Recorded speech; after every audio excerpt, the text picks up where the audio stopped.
Well, here we are live in Texas. Hope this looks good, sounds good. Everyone should be. I realize now I'm going to have to change my headphones here in a second, but we are here live. The Professor Andrew Murray standing by. We have Anthony Miller here, Evan Willsmore. How are you guys doing today? It's crazy that we're here. I mean, it almost feels like it's like the third different league we've been covering over the last 3-4 years. So it's surreal to finally be here, but it's an exciting time. I think it's we're in a world where the USFL and the XFL are merge, and we're finally going to see how the final product looks today. So I'm excited to watch the games today and tomorrow. Yeah, I saw Mark Perry post, hopefully the last time, starting, covering the beginning of another league. Evan, we were here last night. Lots of action going on. I'll pull up some comments here as well. How are you doing? I'm doing great, man. I think Anthony nailed it. It's like whatever different league that we're covering now, and it never seems to amaze me, or never fails to amaze me, rather, how many changes we have here. But I'm excited to be here, man. First time in Arlington, at Choctaw, and excited to see how everything works around here.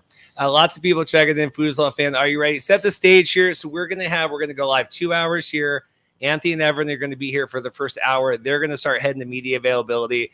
Professor Andrew Murray is going to be on with me. And then we have guests every 15 minutes. I posted on Twitter. The lineup is in the YouTube description. So every 15 minutes, we've got Emry Hunt's coming on. Mike Mitchell's coming on.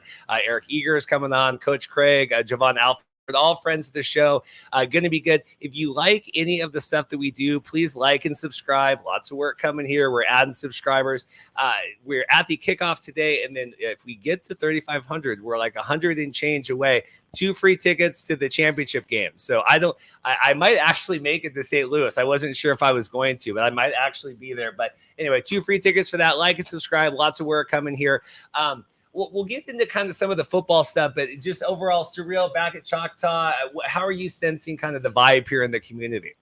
I'm relatively surprised to see that all the tailgating go on this morning. There's quite a bit of people out there already outside the stadium, and we're 3 hours away from kickoff. So, Arlington has always been, like, in terms of 2020 XFL, 2023 XFL, they were always middle of the pack when it comes down to attendance. Like, they've always had enough people that come out and enough interest that there was a lot of excitement. The last couple of days, we've seen a lot of media, like the local Fox station, local ABC station was out at, Choctaw Stadium with Coach Stoops, and, fans were out there. So I think as the week has gone on, there's been build up for more and more excitement. And, I think there are people that are excited to see the Renegades back. I think there's more excitement this year just because they won the championship last year. So I think the expectations are higher. I think there's a lot more excitement that this team could end up repeating again, because they have, that this is a more talented roster than they were last year. So they have the capabilities of doing it. It's going to be very tough. I know we talked about a week or so ago, you got,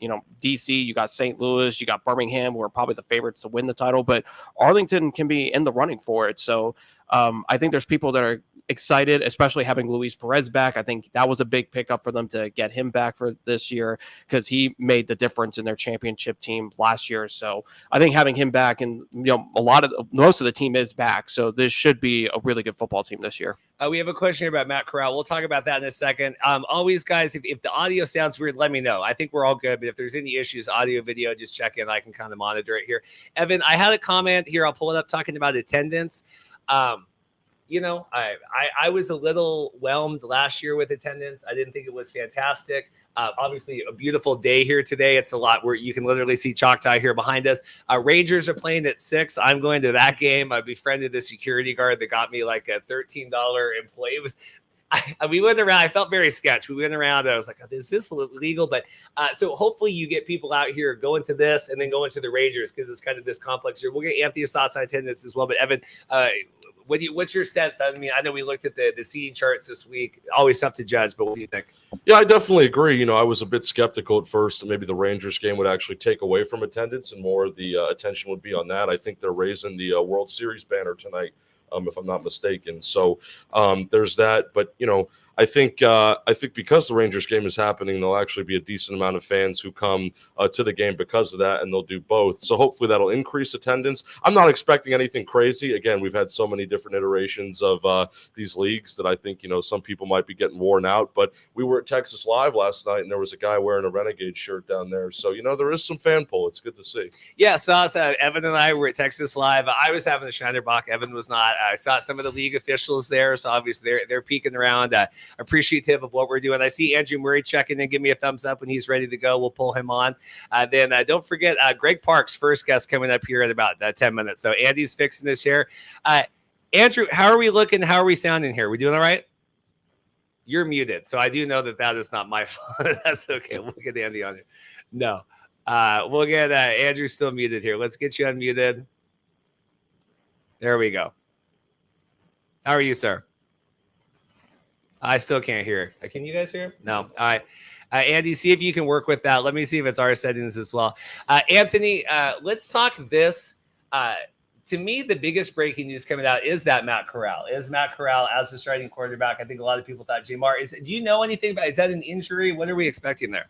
That's a great question. I haven't heard anything about. I'm surprised that Jamar is inactive.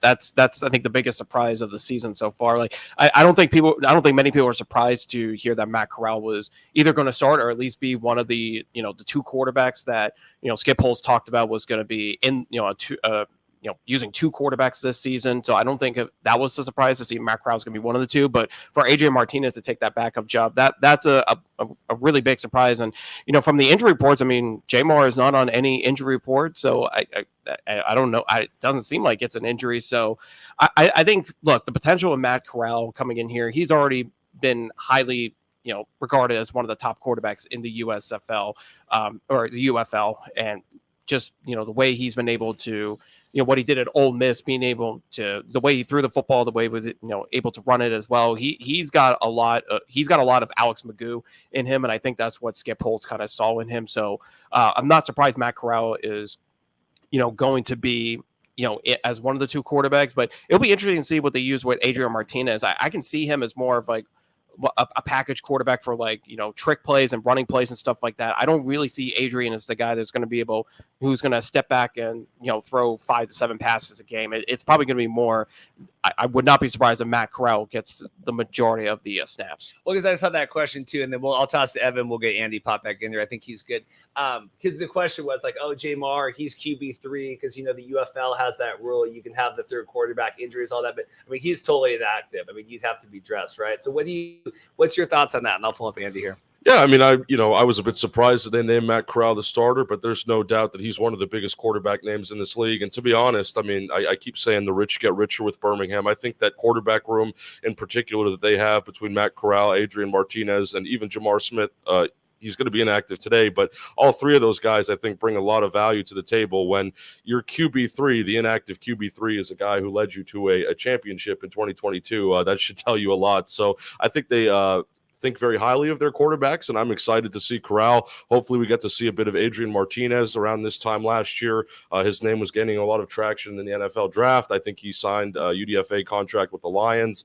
and then obviously now he's with Birmingham. So excited to see how it unfolds. I know that Matt Corral's name carries a lot of weight, and he was one of my top players in this league going into this season. Andy, let's see you on here. Can we get here now? What's your thoughts? I can hear your mic going. What is your thoughts here, the Matt Corral, Jamar Smith debate? Well, first of all, hopefully I have more false starts than there are in the entire game. So I'm glad that's not going to happen, hopefully, anymore. But, yeah, it's really interesting that Jamar is not in the lineup at all, is not listed on the active day roster today. I think that's kind of a testament to how much depth there is on the Birmingham Stallions roster in general. But also, keep in mind, Skip Holtz has had to have a lot of moving pieces when it's come to the quarterbacks, right? Reed, we saw Alex Magoo starting for the Stallions in 2022, and then he eventually got replaced by Jamar Smith in that game where he came back to win against the Generals, and he was kind of the anointed starter the rest of the season unless he got hurt and wasn't in the lineup. Fast forward to 2023, Jamar Smith gets hurt, Alex Magoo comes out and has a spectacular season and now goes into the NFL. So, Skip Holtz is kind of used to shifting pieces. For Matt Corral, this is a great opportunity. mean, I just hope he stays healthy because injuries have just absolutely plagued him ever since he came out of college, and he even got hurt in his last game in the Sugar Bowl for Ole Miss. So for him, it's really just the key is staying healthy. And I think if you run RPO with him and if you're able to kind of use his legs a little bit more, it could really make some dynamic things happen in this offense. I think that's why Magoo was so effective last year. I mean, his legs and his arm were both things that were just fantastic assets for this entire squad. And also, you know, they got injured at other positions too, like with Cyrus Mitchell and a couple of their receivers, Marlon Williams. Like they got really decimated by injuries last year at the receiver positions. Both Scarborough got hurt. So really it's just a matter of them staying healthy. But yeah, I mean, for Carral, I'm not surprised that he's starting and that Adrian Martinez is in the mix. Maybe it's a little surprising to people who follow Jamar Smith, and especially on Twitter. He's very pronounced on Twitter. But I think it's just a testament to how much depth there is on the roster. We're getting questions here about Luis Perez. I know Andy will have thoughts on that, but we'll circle back. Let's go to Anthony first here. I'm going to get my Andy and my Anthony messed up all day. I have a feeling, but Perez coming back. We're getting comments. We was on to see Lindsay Scott as well. So I know you cover the Renegades. You do a great job covering a lot of the teams for Sports Illustrated, but certainly the Renegades as well, being here at the Arlington. So what do you make of the quarterbacks there? Yeah, so obviously Luis Perez is going to start. Obviously, he's the main starter of this team. Lot of praise from him, from his leadership ability to how quickly he can learn an offense. Like his football IQ, I really think is among the highest in this league, just because of all the trades and all the moves that he has been, put through the ringer really since 2019 in the AAF with the Birmingham Iron. So obviously not a surprise that he's starting. I know a lot of people have questions about, Lindsay Scott and how he's going to be used. Coach Dupes has, he hasn't really said it, formally, but I know Mike Mitchell and I, when we were on a Zoom call a couple weeks ago with Coach Dupes, he did say that there could be packages for Lindsay Scott, and I think there really should be packages for him. I think he's, when I saw him in the open practice, he's got a great arm. When he rolls out of the pocket, he is pinpoint accuracy with the football. I think with him, you can really use him on running plays, play action, RPO plays. That's the type of stuff they're probably going to be using him for. So.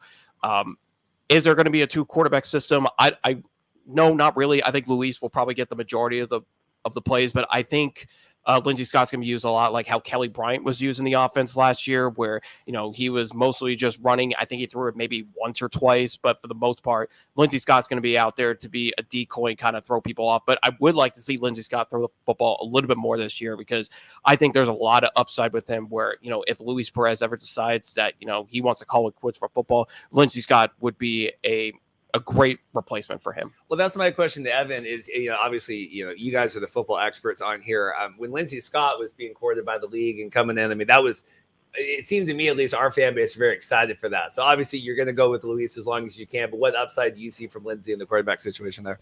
Yeah, Lindsay's name carries a lot of weight. He's somebody that I'm glad to call a personal friend. Very intriguing college career. Believed he played 7 seasons, starting at LSU, go Tigers. And ending at Incarnate Ward. So, he was in college for 7 years. But, he's a bit undersized, never really, I think, fit the NFL game. Pretty sure when he came out in the draft, he was already 25 years old. So had mini camps with Jets and Buccaneers. But, wasn't exactly a prime NFL candidate, I think, for a lot of teams. But I do see a lot of upside in him. I think it's an interesting discussion to be having now that Luis Perez is getting older. We've seen him go through all these leagues. You just wonder, when is he going to slow down? And I certainly think that he's still got a lot more gas left in the tank. I'm not rooting against him. He is a spring league legend. We all know that. I'm going to give him my flowers whenever I can. But I see a lot of potential in Lindsay Scott, and I do think that they found the right guy to take over in the event that Luis slows down or gets injured, or this thing keeps going for a couple more years. Any one of those scenarios, we think very highly of Lindsay Scott. Andy, we'll toss to you, and then we have Greg standing by. We'll pull him up here in a minute, and we'll talk more. You don't feel like you got to wax poetic on Luis here for 10 minutes, but I wanted to make sure you get a chance to comment here. We'll circle back, but thoughts on this and the upside, Lindsay Scott, everything else with the Renegades? I mean, time is a flat circle, Reed. This guy, Perez, just keeps showing up time after time after time. I've been watching this man for 5 years in spring football now, starting with AAF. You and I covered the game when they opened the USFL in 2022. We see him in the championship game last year. I mean, this guy just doesn't go away. Like, don't forget the Jousters, the Jousters, of course, your team, the Jousters. And I mean, he's a gnat. He doesn't go away. He just keeps bugging people, and he performs well in a way that his football knowledge is, I think he could be a coach after he plays because his football knowledge is incredible. He really just has the acumen to understand the game at a really supreme level. Maybe his athletic traits have never been there, and maybe the reason why he's not in the NFL. But I mean, there's no doubting his cerebral knowledge of the game of football. So for him to be here once again to start against the Stallions again, just as a testament to him. But I like your points on Lindsay Scott. Really, this whole roster for the Renegades really fascinates me a lot. I'm really interested to see if people like, for example, Javonte Payton, if he can consistently produce over the season, because I know he exploded in that game against the Roughnecks, which I know Evan and Anthony were both witness to. But I just... We have the maid trying to break in the room right now. Sorry, I was trying to mic us, and they're just coming in. I'm like, the door's coming down.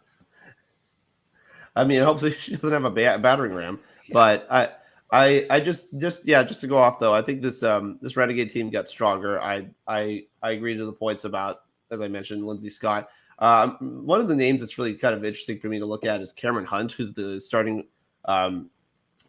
center for the team. I know he's played guard. He was drafted by the Stallions in 2022, so he has familiarity with that coaching staff. Obviously, Jonathan Heimbach, who you've all talked to, the offensive line coach, has been on both rosters, so there is some familiarity, some crossover here as well. So that to me is really fascinating, just to kind of know that both these teams, these players, and the coaches are very familiar with one another.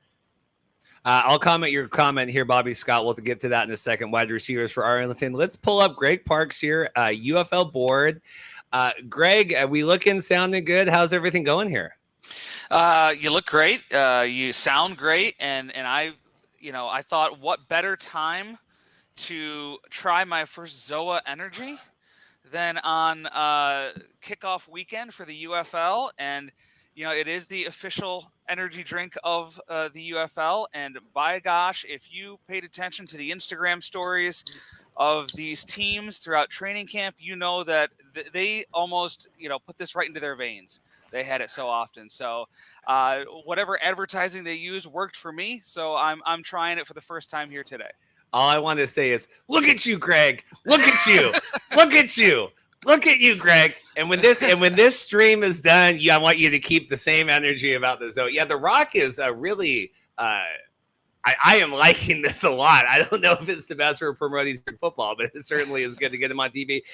Greg, what's your sense here? I mean, I think you're a little bit more of a pragmatic realist like I am here. We're coming today. I'm back in the same hotel I was last year. We got the same kind of, different branding, different league stuff. We have different letters on the depth chart. So what are you making of all this? There is a certain level of deja vu that you're feeling, I think. I was here last year when we were kicking off the XFL in 2023, and, we had pretty high hopes, but I think we were pretty measured in our expectations. And I think it's the same way this time. There's a little bit more reason for optimism, I think, just because you have, last year there was the concern of these two leagues potentially taking viewership away from each other. And we've seen online that tribalism between the two fan bases that hopefully goes away for the most part. They still got the XFL and the USFL conferences, but, we're all pushing in the same direction this year. And so, that concern is out of the way. So it's still spring football. It's still an uphill battle to be successful. But I think when you have entities like Fox Sports, like Redbird, like ESPN, again, all pushing in the same direction, I do think it gives you a better chance at success than the USFL or XFL individually that we had last year. Talking about that, the rivalry, right? XFL versus USFL and boiling that, to today, especially right tomorrow, I think is more inter-conference games. Anthony, to me, that's really smart, obviously champion versus champion and kind of the both teams. So what do you make of that as the kind of I don't know if the branding winner maybe is as good as it could have, but I think that at least in theory, this is the best way to start out the season with this matchup. Yeah, you had to have the two champions go against each other and, have the tribalism that Greg was talking about, be in full-fledged with, USFL fans supporting the Stallions and XFL fans supporting the Renegades. I think there could, talking about the marketing side, I really think they could have. I didn't see as much marketing on, these games as I really should have. Like, I know on some of the, the typical, Fox shows that they have in the mornings, first things first. Like, I know they kind of talked about it a little bit, but again, like I hate when they do that, because you clearly know that these broadcasters don't know the league. Like that's the most frustrating part. I would rather them do like a one-on-one interview with like Daryl Johnson or somebody within the league, or somebody who knows the league better than anybody else, like RJ Young. Like, I wish I would have seen him a lot more. Like, I know we have our opinions of him, but he is the Fox expert on the UFL. Like, I should have seen him a lot more on TV instead of Nick Wright not really talking much about it and just speaking in generals about it. Like, because there are experts out there that know this league better than the talent that they have at Fox. So I wish they would have done a better job marketing, but that's something that they have been doing over the last couple of years on Fox with the USFL, and I wish they would stop doing it and bring on experts. I'm not saying they need to bring us on, but get Joel Klatt on. He knows these leagues better than anybody else on national television. Put him on TV everywhere and let him talk about it. Well, and they had Klatt on. I did see him on Coward, but it was in the context of like, we're talking first round picks, and then what do you make of it? I mean, I did watch that because I'm like, oh, let me hear what Joel Klatt has to say. Evan, in terms of the matchup, in terms of kind of the premier, I hate you, we're the premier spring league, but the two premier teams here. I mean, certainly a good way to roll out. Just overall thoughts on that. It's kind of the way to kick the season up. Yeah, I mean, look, there's a lot to be excited about. Obviously now that we've joined forces, I think there's going to be a lot more exposure on this league. But the take that I always keep having, and that I'm going to say now, is we're here a couple hours away from kickoff, is just want to make sure that the talent level is right. If you've got more eyes, on this with the bigger networks, you want to make sure that you're putting the right product out there and that you have the right players. I work in player personnel. I understand the importance of that. It starts with that on-field product. I mean, you can do, all the great stuff that Fox does from a broadcasting perspective, but if you don't have the players to get it done, it's going to be pretty tough, to be able to enjoy the game and to get excited about it. So I feel like these teams, roster-wise, are very good. I know we touched on that a bit with the quarterbacks. So yeah, I mean, I expect it to be a good game. I do think Birmingham will win. I know we're not getting the predictions yet, but I do like the Stallions in this game. So excited all around. I think, again, like you guys talked about, they picked the right matchup, having the two champions go against each other. It was something that, I think we had flirted with before the merger had even really been a thing. People were saying like, oh, could you imagine if the Stallions played the Renegades? Like, wouldn't that be so cool? And now it's actually happening. So just kind of crazy how things work out, man. I can't stress that enough, just how surreal it is, again, to be in this position. But yeah, man, overall, I feel like we're in a good spot right now, a couple hours before kickoff. Greg, talking football here, and then we'll get Andy's thoughts as well. We were talking quarterbacks. I had a question. If some of it started just talking about kind of the wide receiver core for Arlington and overall, bringing in Luis. I want to get your thoughts on that matchup, and we'll probably transition to some of the other matchups as we go through these guests. But at least while we have you here at the beginning, what are your thoughts on who do you see kind of go? Because Birmingham's scary, and I think I've had a lot of people comment, both football players and otherwise, like Birmingham's going to come in and mollywop this. I hope not. I hope it's a little bit more competitive game. But yeah, Birmingham seems far and away, at least on paper, the best team in the league. Now, as Chris Berman always used to say, that's why they play the games, right? So we'll see. Arlington's receiver core is interesting. I wrote about this in my positional rankings for UFL board, that I think they have some interesting pieces. I just don't know how they fit all together really well at receiver with guys like Javante Payton, with guys like Luwan Winningham. Certainly Sal Cannell at tight end is going to be an important piece of what they do in the passing game. So they had to replace a lot of offensive linemen. And so how they gel together and work together, and how all offensive lines across the league gel together, because that's the one position, and you heard Jim Harbaugh waxing poetic about it earlier this week about offensive lines and how every position relies on the offensive line, but the offensive line doesn't rely on any other position basically to do their jobs. So, that's going to be interesting to see over the first couple of weeks is how do these offensive lines gel together? Are the offensive lines that are most successful ones that bring players back from previous seasons and have worked together before in those schemes? So I think Birmingham does bring a couple players back along the offensive line. Arlington, I think, just one, Cameron Hunt. So it's really going to be interesting to see how that develops as well. We'll go to Andy here, and I'll get one more for Greg. I see Emry Hunt's punctual standing by here in the background, so we'll get him on here in a second. Andy, the matchup of that, because the continuity, right? Birmingham, right? Three-peat here coming back in. Arlington, we're seeing now the continuity with some of the XFL. Is that enough with Arlington and all of this, or what are you making? To just kind of piggyback off of what Greg was saying, and I was trying to point out a little bit earlier, is yes, the receiving core for Arlington is a little bit of a mishmash. Javonte Payton, like I said, came out in the playoffs and looked really good, but can he do it over the course of a full season? Can Deontay Burnett continue his momentum with Arlington that he had with Houston? Guys like Davion Smith, I like Davion Smith a lot. I wonder how much juice he has left. Guys like Letty Brown are a little bit more intriguing to me that are sitting right behind him. I think this Arlington team is still going to go through its growing pains with its offense. Obviously, it's going to be working more of the intermediate routes. It's not a deep field passing game. It's going to be a little bit more methodical. To Anthony's point, I know he said this on your show the other day. It looked like and Jonathan Heimbach also talked about this too on your show. The practices have been more crisp and they've been a little bit less janky like they were last year. So maybe coming out of the gate, they feel like they're more prepared, but I still think it's going to take time for this offense to gel. So defensively on special teams, I think they're just fine. Like they're going to be resting on the same laurels they had last year, and their coaching staff's going to kind of keep the game manageable. But against teams like Birmingham and St. Louis, and maybe something with a more firepower on offense, they might struggle a little bit to kind of get out of the gate again. And it's not because of the lack of talent. I think it's just cohesion. Greg, thoughts for you? We'll get you a couple more comments here from you. We'll let you go, and then we'll bring on Emry. Like I said, guys, like and subscribe. You appreciate the work. Got a lot of guests today. Really appreciate everyone taking the time, early Saturday morning here.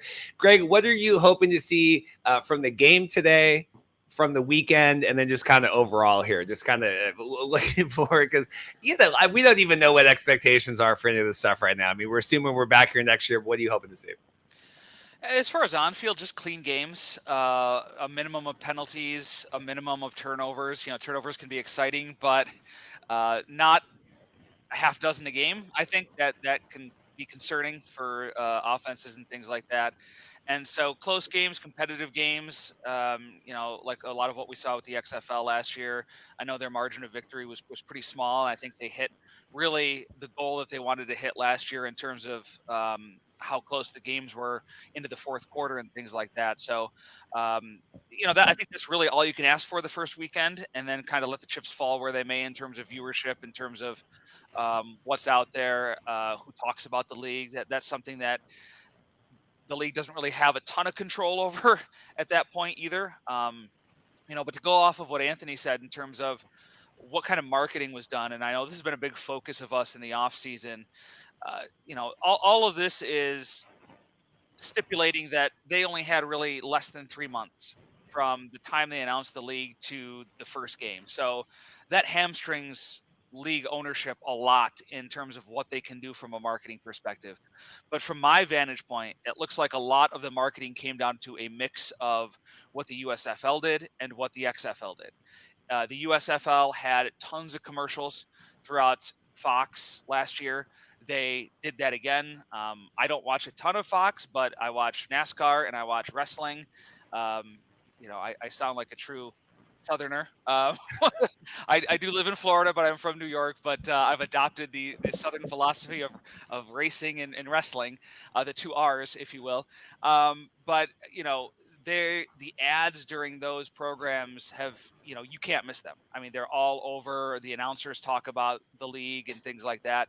And it seemed like that was the crux of USFL's advertising last year. And then for the XFL, it was, trying to get in market. The USFL didn't really have to do that as much because of the hub setup, but we're seeing the town halls that we saw last year with the XFL in these home markets this year. And it's a little bit. It's not to the level that you would want, which is, I think, the main complaint about XFL marketing last year. And it's the same, I think, with the UFL this year. So, all of this to stipulate, again, that they didn't have a ton of time. And while we hope it would be better, we can kind of understand why it wasn't. And just like we talked about last year with the XFL, year 2 is going to be really important to see what changes they make in terms of acknowledging, from a marketing standpoint, what they can do better, and most importantly, how to get their name out there, because name ID is so important. And because if people don't know that you're out there, they're not going to tune in. So just getting your name out there, getting the UFL brand out there is going to be a real big priority for this league in the offseason. Well, Greg Parks, I appreciate you taking the time today. Greg over at UFL Board. Make sure follow him over there. Lots of good content. I appreciate that and kind of everything else. Anything else you want to plug, and we'll bring Emory in. Nope, that's it. You plugged it for me. Just enjoy the day, gentlemen. Who you guys are there live, so take everything in, and I hope everything works well for you guys. Take care. And Greg, I'm locked in next weekend at WrestleMania. I haven't watched WrestleMania in years. I'm so excited. So follow Greg's work for that as well. Appreciate it, Greg. Thank you. And so we're talking with Greg, talking about kind of I wouldn't want to say the casual, because Emory is anything but a casual, but Emory doesn't live in this world day to day. I'm really excited to hear. We have Emry Hunt here, and believe me, I could pick your brain for a million hours about what are the Commanders doing at number 2 here. I'm very invested in this offseason, as you can imagine. But Emry Hunt, how are you doing, sir? I'm doing fantastic, guys. I appreciate y'all bringing me on. I'll tell you, when I post when Emory's coming on, I get lots of comments. We're excited. Everyone's here. Evan and Anthony are excited as well that they can see you on here. We'll talk games, and maybe we'll move to Michigan here, right? We'll do all that. But overall, what are your thoughts here? Because you don't live in this world. I know you come in, and I appreciate you kind of talking the alternative football. What do you make of UFL here? Because I haven't talked to you since all this merger stuff. Listen, I love it. As always, I'm all about more football because it's just another opportunity for these guys to get out here and play. And I'm always willing to dispel the myth that there's not enough talented guys to fill rosters. I've said this before with you, even Reed, that this, if an NFL team wanted its own, spring league, they could fund their own spring league. Each team could have their own, league, right? Their own team. You bring 90 guys to camp, you cut 45. That's your spring team. So there's more than enough talent out there, and that's why I'm excited for the UFL, and I do expect it to continue to grow and get bigger. Now that we've combined resources and made it, we have to shrink a little bit to expand even more. So I'm excited to see how it plays out. Let's get Emory's thoughts first, and then we'll go around here. So we've done Arlington, Birmingham, but we have St. Louis here going into Michigan. Emory, St. Louis, they're a very loud fan base. Obviously missed the playoffs last year because of the Sea Dragons. What's exciting you about kind of what Coach Beck and everyone's doing? We got AJ McCarron back. What are you looking forward to here? Continuity is king in football, whether that's the NFL, college football, whatever. You have guys returning. It makes it a lot easier to go into a season because you know what to expect. Guys have worked with each other. The timing should be well. So that's why you see, let's say from a point spread perspective, a 7-point favorite going on the road in St. Louis because they have so much continuity. And yes, we like EJ Perry. We like what he did when he came in late in the season for Michigan and was able to do his thing and got those guys playing really good football because he's talented back there. He's mobile. He's an athlete. He's going to find a way to make a way. But can we see that for a full season? And I think that's going to be the biggest question for Michigan, who lost some guys. And also, you look at what they have defensively. I'm talking about St. Louis. They're good. They're fast. They're athletic. They have a lot of speed on offense as well. They have the big receiver in Hakeem Butler. So this is a tough matchup, but we've seen this before last year with Michigan and EJ Perry under center. He's found a way to make the games competitive and won some games in overtime. So I'm excited for this matchup, but it's going to be a tall task for the Panthers against the Battlehawks. Yeah, that's my question, Anthony. I don't see any world here where the Panthers, home or otherwise, I think they could play on Mars, and St. Louis would probably win. So what do you make of this matchup? Yeah, I think the big thing for Michigan is they're going to have to lead on the running game. Like, they got Wes Hills, they got Matt Colburn, who I think are maybe one of the best running back duos in the league. Like, the two of them together, I think is going to be really good. Wes Hills had a breakout season with the Breakers last year. So I think Michigan is going to have to lean heavily on their running game. I don't love the receiving core for Michigan. I don't think EJ Perry has enough weapons to really do much offensively. So I think they're going to have to lean on a lot of their running game. But St. Louis is way too dangerous. I mean, I can't wait till Ja'Cour Pearson gets healthy and gets on that field, because once he's back on the field, that passing game is going to be absolutely elite. Another guy I'm really interested to see is Wayne Gallman, the new running back for the Battlehawks. He had a good NFL career as a backup running back, mostly with the New York Giants. He had some success there. I'm interested to see how he does making the transition into the UFL. Like, I think St. Louis, I think I had them winning by like 8-9 points in my prediction. Like, I like them to win this game.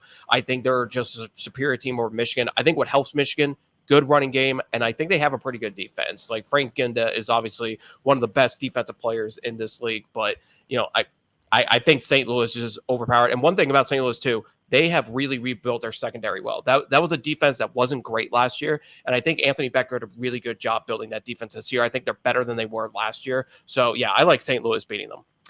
Same question to you, Evan. Yeah, I mean, I like St. Louis as well.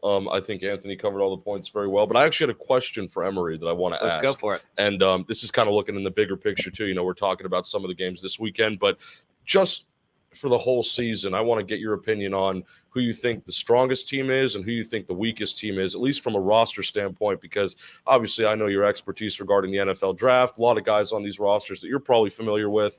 So just trying to, get a better idea of, maybe where you're at with that. DC has the strongest roster and San Antonio has the weakest. That was easy. That's just, how this thing goes. And DC, again, with the amount of guys they have returning and what they are able to do at quarterback is going to help those guys out. Now, there are some teams that have improved in certain areas, but they're, like I said last year and all throughout the season until sometimes some things changed around the way, some teams are starting the wrong quarterback. And this is a league where until the offensive lines gel, you better be able to get out the way. And if you have a guy that can't get out the way, you're going to eat a lot of sacks, man. And so that's probably what we're going to see a lot in this ball game early with Arlington.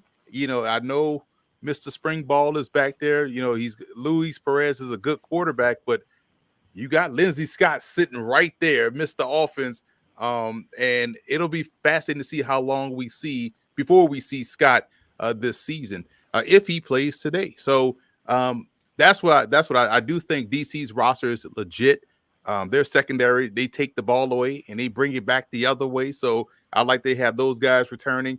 But San Antonio has a lot of work to do with their roster, and it's going to be interesting to see how they work out those little issues on defense. But you got to trust Wade Phillips will get the defense right. But I do like Chase Garbers. I think he's very underrated, and we'll see how quickly he can get on the ground running from the quarterback position. Philip had a comment here. Woke up at 2:30 a.m. to start smoking. I was like, "Oh, smoking the brisket." I was like, "Philip, you're up." I mean, I was up at 4:30. I was too nervous for the show, too excited. One more to Emory, and then we'll toss to Andy here. Yeah, everyone's down on San Antonio. I mean, they really haven't done a lot. That's my team now. We lost the Sea Dragons. I followed Wade Phillips over there and AJ Smith and everything else. So, I mean, what is the deal? Because it just seems like you have so much knowledge in that room and all the other staff they have. It's just about acquiring talent, and that's the biggest thing. I don't know from a commitment standpoint how many guys they reached out to that turned them down. But this is the purpose of these spring leagues, is to get those guys and get those guys that game experience. So we may even see a surprise from this team, and hey, we'll band together. Nobody believes in us type deal. But it's going to be tough because you're fighting youth versus continuity and experience, and we saw that play out with Birmingham last year in the USFL when they had a lot of guys returning after their championship season. They ran it back once again en route to another championship. So when you have that continuity in a league like this, it is huge. And yes, you may have individually talented pieces, but it's going to have to come together as a cohesive unit. And you're right, they do have two excellent coaches there to get it on the right track, but it's about the Jimmies and Joes and not the X's and O's at some point. Andy, are you surprised with that? Because I mean, we're at Chase Garbers, and I know Max, and he's coming on here in a little bit. I should be excited about all that. And and even Daryl Johnson on the show last week. Oh, it's good. We have all this talent coming together, and then we still have these quarterback issues at certain areas. And I know Emory's talking. Maybe we're not playing the right quarterback right now, but it doesn't seem like San Antonio has anything. I am very skeptical of Chase Garbers just from watching him at Cal, just from my standpoint. No offense. I think it's funny to hear them sort of talk about him in the same light that they do about PJ Walker, that being the Brahmas staff. I find that fascinating. If he can run and throw like PJ Walker, fantastic. Great for them. I have yet to see it. So I would like to see Mr. Garbers actually perform to that level before I'm willing to throw my weight behind the Brahmas. I am a bit skeptical of their operation.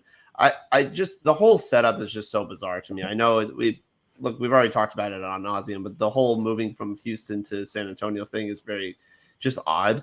And so as far as adjusting to that market, I think that's really the biggest thing. They were getting used to working out of TDECU Stadium. Now they have to work out of the Alamo Dome, different setting. So we'll see if they can like kind of move that whole operation over there. But it is a bit strange. I think just, again, it's a different kind of adjustment period for some of these other teams because it's relocating as opposed to just having your same continuity with your staff and your players. And they do have some of that, but again, it's also trying to readjust to a whole new place and a new community and all of that. So for me, that's sort of their biggest hurdle too. But yeah, some of the quarterback depth on some of these teams, like again, what Emry was going off of with Michigan, I'm not so sure about EJ Perry. I mean, I know he made a couple of nice downfield throws last year. I liked some of his ability to push the ball down the field, but I'm not sure if he can do it consistently throughout the entire season. So, yeah, I mean, look, I think you have to throw your weight behind the guys that we know about. It's the Birmingham quarterbacks, it's AJ McCarron, it's Luis Perez. It's the same guys that we've seen because,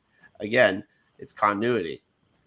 But that's, I guess, my question for Emory, and then we'll bounce back here is, the guys we wanted to come back came back, right? We got McCarron, we got Teamu, Matt Carral now is kind of big. Are you just surprised that there was no more outreach? Is it, I know we're not paying this much this year because, right, and the XFL was paying, the Huntleys and everything more. Like, what do you, I'm curious your thoughts.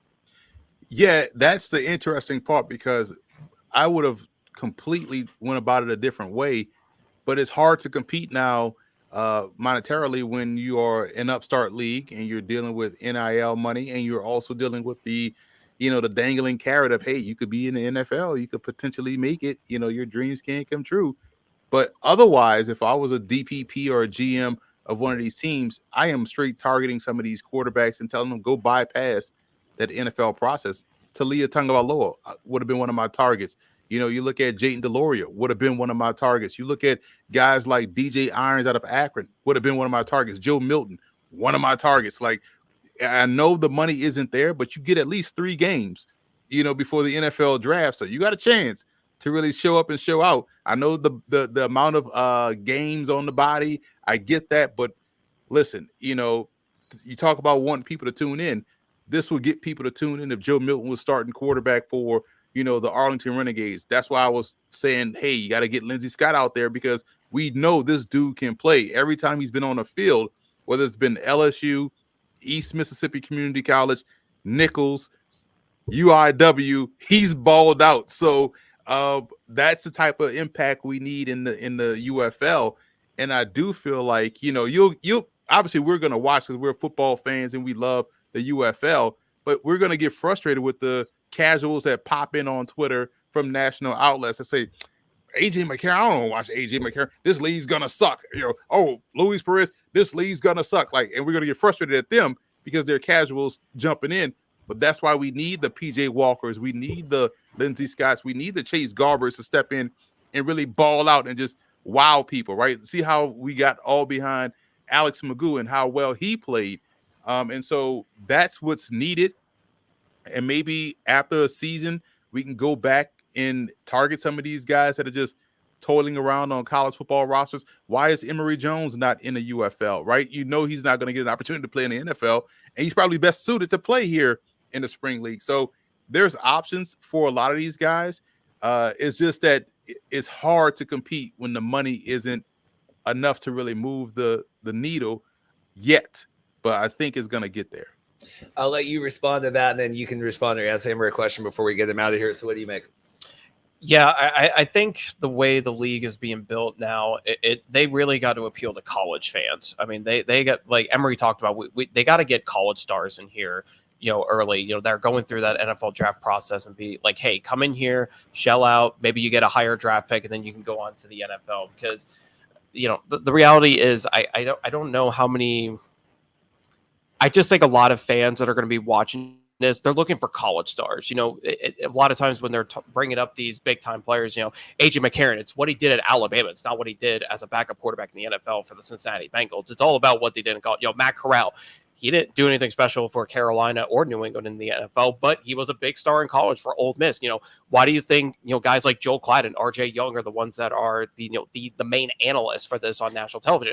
Those are college guys. So the UFL has to lean more on finding these college stars, maybe not the ones that are going to be projected to be, the first 3-4 rounds of the NFL draft picks, but ones that really shelled out. Maybe they were all conference performers that are going to be mid to late round picks, get them into this league, get people excited about that. So, because a lot of times we're selling on the college story. We're not selling on the story of what they did in the professionals, because a lot of times they didn't really do much in the NFL. So it's all about, let's get some college stars in here that, can really sell this league for what it is. I know Daryl Johnson doesn't want this to be a developmental league. This is a developmental league. Let's call it as it is. This is a developmental league to get guys into the NFL. I know that's not the story the league wants to pitch, but I think that's the story they should lean on. Get college stars in here, develop them, get them ready for the NFL, get them moving on, and that's how you build a story with the league.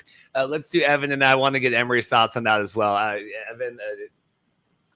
Yeah, I mean, fascinating point by Emory. I think that a couple of the names that you brought up, Talia Tagovailoa and Joe Milton, I definitely see those guys coming to play in the UFL, especially like a Joe Milton. I mean, hell, before my guy Jane Daniels tore it up at LSU, Joe Milton was kind of the favorite to be the best SEC quarterback, and guys still got a hell of an arm. But in the bigger scale of things, I think you brought up a really interesting point, just trying to, sell the product. Like, hey, you can come here and play, and yes, it's less money, but it's an opportunity to get reps. And I'll tell you, like with my work in the IFL, I always stress the importance of game film. I say, look, you come in here, you get game film, you stay healthy, you stay active. Like, that's what these coaches want to see. They want to see that you're playing and that you can still do it at a high level, and that you're at your best shape in the event that you get signed to another league. So I think the same applies here with the UFL in terms of moving up to the NFL level. So I just hope to see more of that. I definitely am glad that you brought that up, Emory. Emory, final thoughts from you. I really appreciate you taking the time on a Saturday to do all this. But yeah, curious, like I don't know if you saw Moose Johnston on the show last week. Yeah, like we don't want to be a developmental league. We want to change the perspective on that. What do you make of that? Because I know that you've had various controversial takes about how should these leagues actually exist. Yeah, listen, and I'm smiling because he hit the nail on the head of what I was saying 2 years ago. Like, hey man, stop trying to be the second cousin and be your own. And I'm glad they're going in that direction when they talk about ownership, because that's going to help spawn expansion. Is going to spawn the rise in salaries, and now you're going to be able to offer an attractive package to a guy that's saying, man, I could, if I could just get on a practice squad, I could make this amount of money as opposed to being a starter here and getting this amount of money. But now if you can, get individual ownership, get a salary cap, you raise the level of pay. Now it's a livable wage for a pro athlete, because we all know, and even football players know, they're a little bit more realistic than basketball players in the sense that they know there's a line of, elite level talent, and right there at the line of good talent. That's the difference between a Power 5 and a Group of 5 and an FCS and a D2. We know there's levels to talent and athleticism, and football players are a little bit more aware of where they are on that scale. And so a league like this will be beneficial if guys can come in and be a pro, because that's all you want, is to get paid to play ball. Because we know you can't wreck league football. It's the only sport where you just got to go out there and play. There's no Sunday leagues, no church leagues, or no around the way leagues that you can go play that get you healthy and ready to go. So you got to play ball, and I think that's where this league can grow, can expand, can attack. And I like that interview you did where he talked about, hey man, all right, we're not gonna be a developmental league. I was hoping he was gonna touch on the expansion part, but that's a you get another interview with him. I'm like, what's he gonna say right now? It's March now, because like people are like, how did you not ask? I'm like, guys, you get another interview with him, and he'll you get him at the championship game. He'll expand on that, pun intended. But I do like the fact that we're getting valuable opportunities for these guys to play, especially the offensive line, because as much as people that watch the NFL say there's a lack of offensive linemen, no, there's not. It's a lack of development, and in certain parts, yeah, you're gonna. It's a developmental league because you're gonna play, but you can't call it a developmental league because you want to stand alone, because development does happen when you play. So in a way, yes, it is, but in a way you got to sell it as, no, this is something completely separate.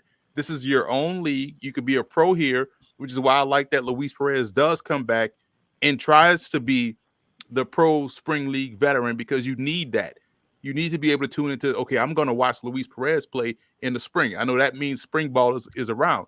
That's what they have to continue to build, but it takes young players to buy into that know there's no NFL opportunity for them on the other side. As harsh as that sounds, that's the reality. So let me just settle in here or in Canada, but most importantly here at the USFL or UFL level, and just play spring ball 3, 4 years, 5 years, whatever. You get your football out, and then you go and do something else productive as an adult.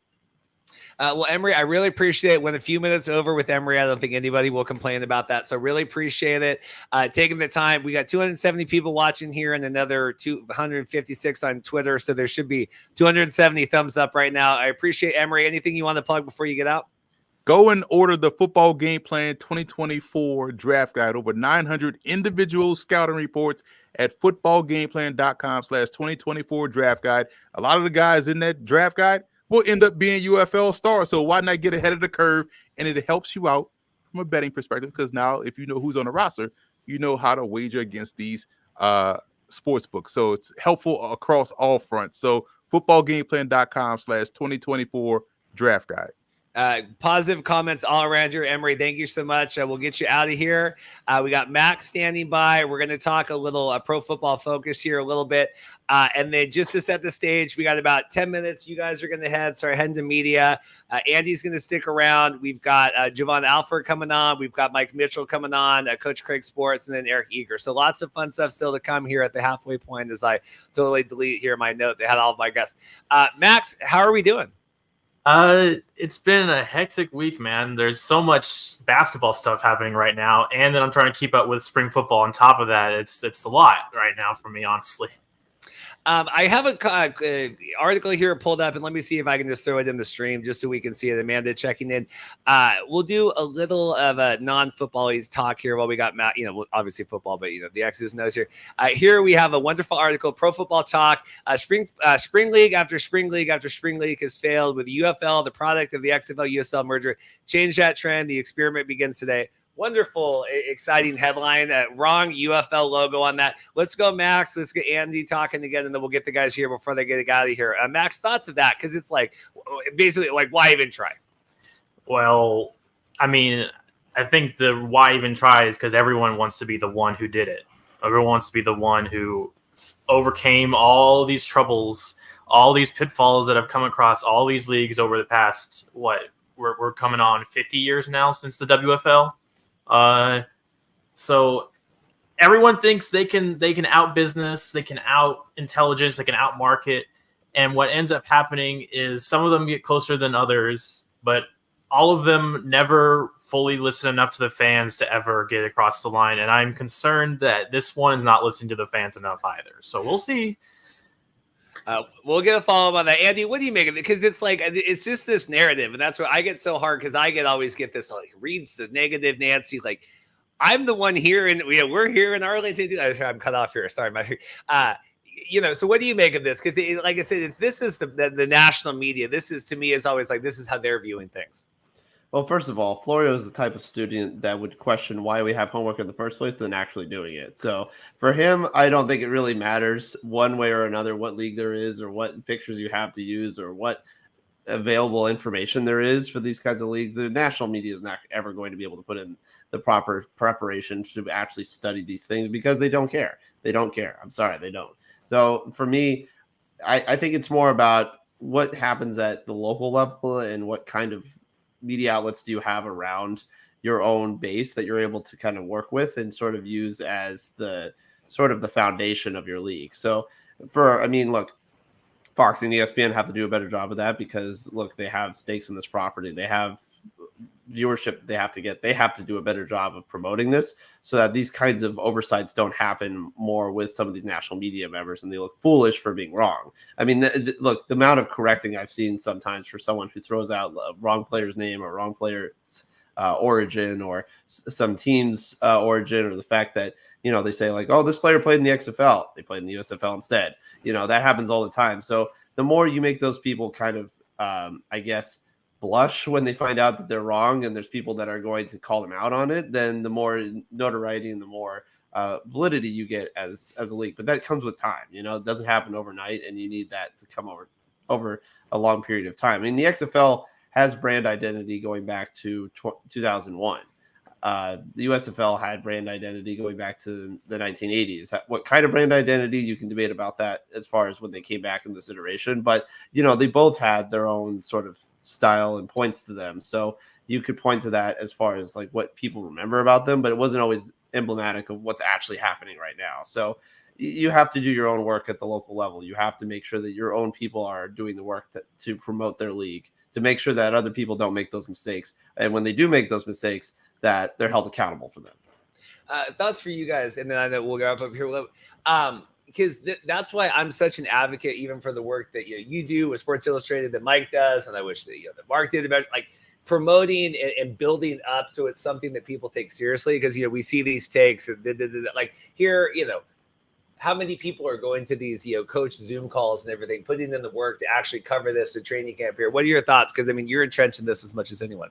I'm just really excited for Monday or Tuesday when we get the ratings, and then Mike Folio posts that the ratings are going down. It's falling apart. The league is going to cancel with midway, because that's what always happens. I mean, the national media only covers the ratings part. And look, I think the reality is we all know this season may not go as smoothly. So I think they're expecting that it's going to be like XFL 2020, where it's like 2-3 million viewers a game. And even with that, in week 2, ratings were down by 50%. There were only 1 million viewers a game. And even then they were talking about the XFL falling apart. It's not going to last through the whole season. So the one thing I want to say, like, Evan, I know you're part of the IFL.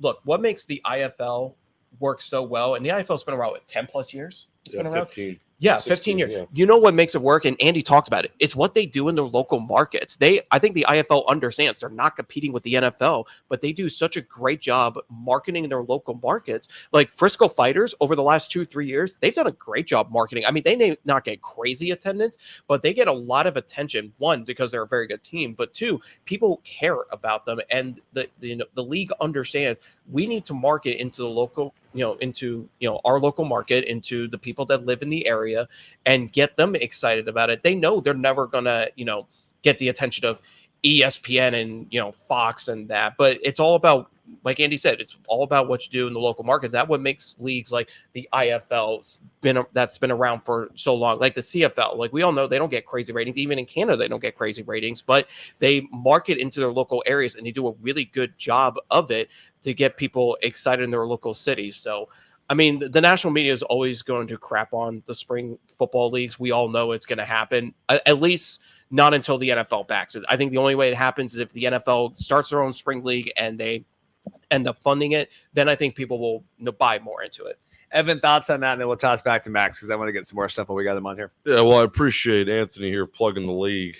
First of all, yeah, man, I mean, I think, it's all about perception and all about how you market yourself. Like until the UFL really figures out that niche and what they want, it's always going to be looked at, very differently by multiple different groups of people. Like the USFL had a different brand identity than the XFL. I mean, because I was around the XFL more last year, I can tell you their big thing was player development, which we were talking about before. It was all about, I mean, we've all heard the player 54 term a million times, and XFL to NFL, and countless times on the broadcast, that's what they brought up. And then ultimately, when you have only one guy that makes it on an active NFL roster, and that's the Packers punter who was with the Defenders, it's like, okay, well, maybe we need to change our strategy a bit. So for me, I think you have to market it as player development. I think that's really important. You want players to get better. You care about them. They're good athletes. You see a future for them. But at the same time, you have to limit those expectations and say, hey, the reality is, while we want you to develop and be a better player, you might be staying in this league. And again, that's going back to the player point. It's a bit off topic from the perception, but it does help with the overall perception. I mean, we talk about continuity so much, right? I think that, if you have the same players sticking around, that will gain, you'll gain a better fan base that way. I think of Luis Perez, like that guy's been around in so many of these leagues now. We can just say his name and it's like etched into our brains because we've seen him play so many times. So I think all those things come into play. I hope that's something that the UFL can, continue to figure out this year. Like, hey, what's the identity? What are we really striving towards? There's a lot of great people working in football ops in this league. A lot of guys that I respect that, again, have experience doing this before. Daryl Johnston is, the primary one just because he's got an incredible wealth of knowledge. And again, I think we can all appreciate Daryl for that. So yeah, I mean, that's kind of where I'm at with everything. We got over 300 people here watching. Make sure there's 300 thumbs up here on the YouTube channel. Would appreciate that. Let's get Max on this. I'm going to use the opportunity while I have two people here. I'm going to go take a pit stop before you guys head out. So Max, why don't you go to that, and then we'll get Andy, and then I'll be right back. I mean, in terms of the player development angle, the biggest issue for me was always the framing. You can't frame it as this is a developmental league. You have to frame it as more, this is going to be like some sort of battle between the players, all for their last chance. And like or the players you remember from college or whatever, who will shine and who will shrink from the limelight, who is going to come up from out of nowhere and be the underdog story. There's just, if they marketed the unknown, it probably would be more interesting than marketing the developmental aspect, because no one cares about development and in terms of the broader audience. Like, there's a reason no one watches the G League. G League plays fantastic basketball every night. No one is watching that unless it's G League Ignite, and not anymore because now the G League Ignite is going away and they're terrible this year. So, I mean, no one talks about the G League unless there's some sort of policy change or there's some sort of young player playing really well gets called up to the NBA. Otherwise, no one talks about the G League. So whenever people get so excited for this potential NFL partnership, what I think people don't realize is once that happens, the stamp will be forever embossed on the UFL that it is a minor league, and it is over. That you're not, instead of people talking bad about it, you're going to go from having bad press to no press, unless someone gets an NFL contract or a tryout. So you've lost everything once you become the official minor league. And I just think people need to understand that. I mean, come on, how much coverage is there in minor league baseball? Just have some perspective here, folks. Minor league hockey. What am I missing anything here, folks? I don't think I am. Did the world blow up when I was gone? Did we do okay? We got Jovan here standing by. We'll get to Jovan in a second. Andy, any other thoughts on Max here? Anything else before we get him out of here? Yeah, I mean, continuing on what Max is saying and also what Emry was saying earlier, yeah, it's hard to pitch it as a developmental league because, as Max pointed out, no one really wants to know that its development is going on. That's not what people tune in for. But does it happen while players are playing? Absolutely. And look, that happens in the NFL too. I want people to know that development is happening right before our very eyes sometimes with players in the NFL. It's just people ignore that because they look at the stars and they look at the players who are actually playing well, and they look at the guys who aren't playing well and being like, well, they're scrubs, they can't do it. Look, you can't tell me that you didn't watch Jordan Love all year last year. Didn't tell me that there was a significant improvement in his game mid-season as the Packers were figuring it out in real time how their offense was tooled. I mean, Jordan Love in that offense at the beginning of the year versus the end of the year, night and day. And it was happening because they were putting in the work and the practice and the reps as it was going along. Same thing with Josh Allen. I had a kind of a semi-revelation about Josh Allen his second year. Now, that wasn't one of his great years. In fact, it was the year before one of his Pro Bowl years. But there was just something about him that I realized he was starting to figure out. And I thought maybe if he can get a hold of this and not look like a baby giraffe jumping through a flaming hoop, maybe he can look decent. And he did. And he started to look better. This happens all the time. Players develop. They need reps. They need practice. They need game tape. It's the same thing here. But again, you can't pitch it like that. You have to say, look, this guy, there's this player we really like. You should pay attention to Luis Perez. You should pay attention to Jordan Trauma. You should pay attention to any number of these players that you know. Scooby Wright, one of these guys. But there's going to be development as you go along. And once players get better and they perform better, then you start to take notice of them. And then you start to really look at that. I mean, that's just how the nature of the game goes. So, again, I agree with you. You don't really want to pitch it as being a developmental league because once that happens, that's it. It's a minor league forever, and it's branded as such. But you want to make it different, like Daryl Johnson was talking to you about being last week on the show, then you can't focus on that. But development is very much part of the process. It's a part of the process in any way, shape, or form, even at the highest levels. All right, let's get you guys out, right? You want to head to media. Anything else from you guys real quick? Jovan, we're coming to you. I'm so sorry. We're running about 2 minutes behind here. Anything else from you guys before you make it to media? I will just say, if you don't want to be viewed as a developmental league, there's got to be a point where you start paying players like they're stars. Like, I know we're trying to step away from like being a developmental league. Totally get that. But when you're paying guys $55,000, $60,000 a year, it's kind of hard to try to pitch as, oh, you could build a career off of it when we're not raising money. So I think you have to pitch it as a developmental league until you get to the point where you can financially start paying players more, because at the end of the day, like, Luis Perez can keep coming back every year, but if you're going to keep paying him 60, 70.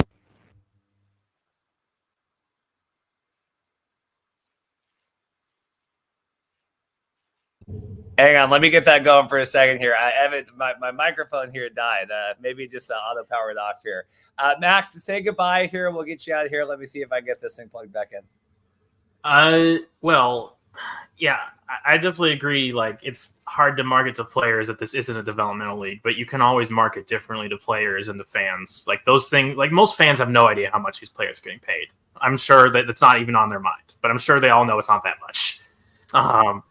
And then secondarily, I want to finish on Andy's point, which is the development when it's attached to a brand is always more interesting to fans than development when it's attached to something they don't care about. So, like, development on the Packers, but if the development happens while a player is on the Packers, that's a storyline throughout a season and multiple seasons. When development happens in some other league, no one cares until he signs with the Packers. So that's just the way it is, unfortunately. All right. Sorry, good job. I want to make sure they get out there. Evan, anything else? I got the mics back going. That was a power scare there for a second. No, all good points. Always good talking to everybody. Just excited to get over to the game and see everyone. All right, you guys get out. We'll see you over there. Appreciate it. Let's bring in Jovan. Max, you can either stay or get out of here. Let me mic these. Thanks, guys. Jovan Alford, sorry to make you wait, sir. How are you doing? I'm doing all right. How y'all doing? Good. As you can tell, we got moving pieces. Everyone can still hear me. Do I look good? Do I sound good still? Sound good to me. Jovan, what are you looking forward to today here? We got UFL kickoff. How, you do a lot of different, the football, and it's probably all that kind of stuff. Like, how does this resonate with you, what we have going on right now? It's an exciting time, seeing both leagues, have a very good year last year, combining into one, having, under one banner, under the notion that this is the best of the best playing in one league. I think, that's very exciting, to see, and, to have the broadcast partners back once again, for another year where most of your games are going to be on Fox, ESPN, ABC. Like, those things help, grow the game. And then with, the continued involvement of sports betting involved with, these leagues, I think will only help the league grow. So I'm excited to see, the action, is get the two champions from last year going off against each other to kick it off. You couldn't ask for anything better. In your opinion, and then we'll toss here, we'll get Andy and Max. In your opinion, has the marketing, bringing in these players, the Matt Corrals of the world, has that done enough, do you think, to get like a casual or a football fan to come into this? Because I like getting people like you that aren't necessarily in this every second of the day. Yeah, I would say so. I think like you said, having a guy like Matt Corral, I think definitely brings the, intrigue and attention. Just, knowing some of my friends that are football fans, and they're like, Matt Corral, like, haven't seen him, like, remember him with the Panthers, but it's that, like, what can he do factor. And I think, outside of having the AJ McCarrons, last year, everybody's like, McCarron, like, what can he do? And he had some moments last year where it's like, wow, like, this guy can still play. Hakeem Butler, Teamu, like, those guys I think will help. And I think Matt Corral being kind of that, maybe hopefully that new face of that franchise, with seeing the success that Magoo had, will only help the league. Because if he plays good and have that, like, PJ Walker renaissance that we saw in the XFL, then that's only going to bring more attention and more eyes.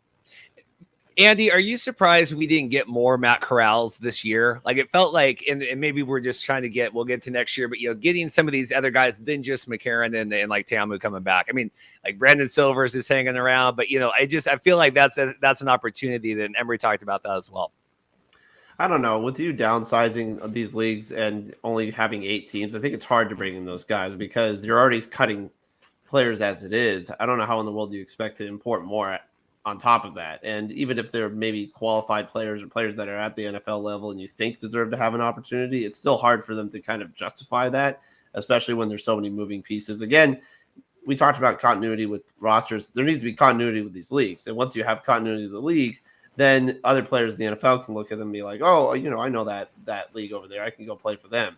I think it's less of a daunting prospect that way than, say, even for, Canada. Look, I love the CFL. I think the CFL is fantastic, but it is a move to go up there. It's for a player to convince themselves from the NFL to go up there. I don't think that really is something that happens as much anymore. It did a long time ago, and it had players going up there because they couldn't cut it here, and they decided, well, I'm going to take my talents to Canada instead because that's where I can get playing time.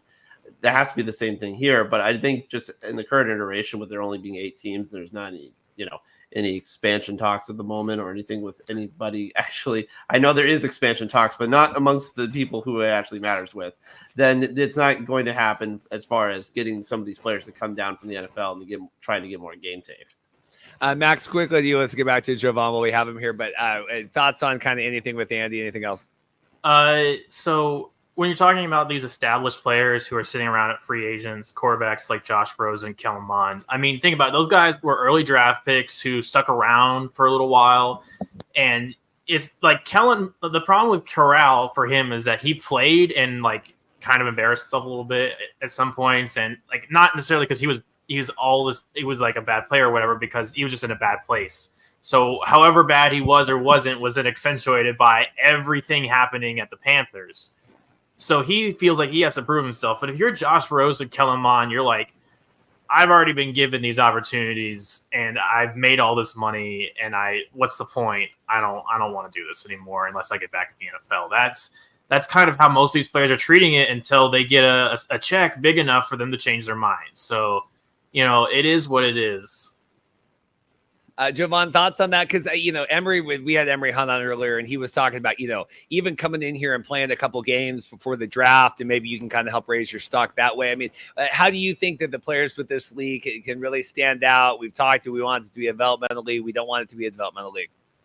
Yeah, I think, what Emry brought up about the college guys, coming in, showcasing. I think we saw that back in the second iteration of the XFL when we had, when there was Kenny Robinson, when, draft guy, and he ended up with the Battlehawks and made plays, and it got people talking like, who is this guy? Like, what can he do? And obviously he gets drafted, didn't have, the best success in the NFL, but those are the type of guys that you want to, go for. And I agree with Max said, right? Like, if you don't increase the pay, like, you won't be able to get, a lot of these guys that you, potentially want to get. And then even to Andy's point, like, with consolidations of rosters, it's tough, right? We saw Cole Kelly get cut, right? And Cole Kelly, what most would say, is that if you're trying to develop, is the developmental quarterback that you want, because he showed something with the Showboats, but you cut him for a guy like Josh Love, who we kind of know what Josh Love is at this point.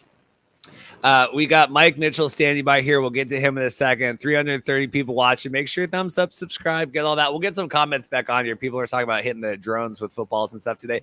Jovan, anything you want to make sure you plug before we get you out of here? Because I know Mike's got short time as well. I don't want to keep you guys waiting too long in the background. Yeah, no, appreciate you for having me on.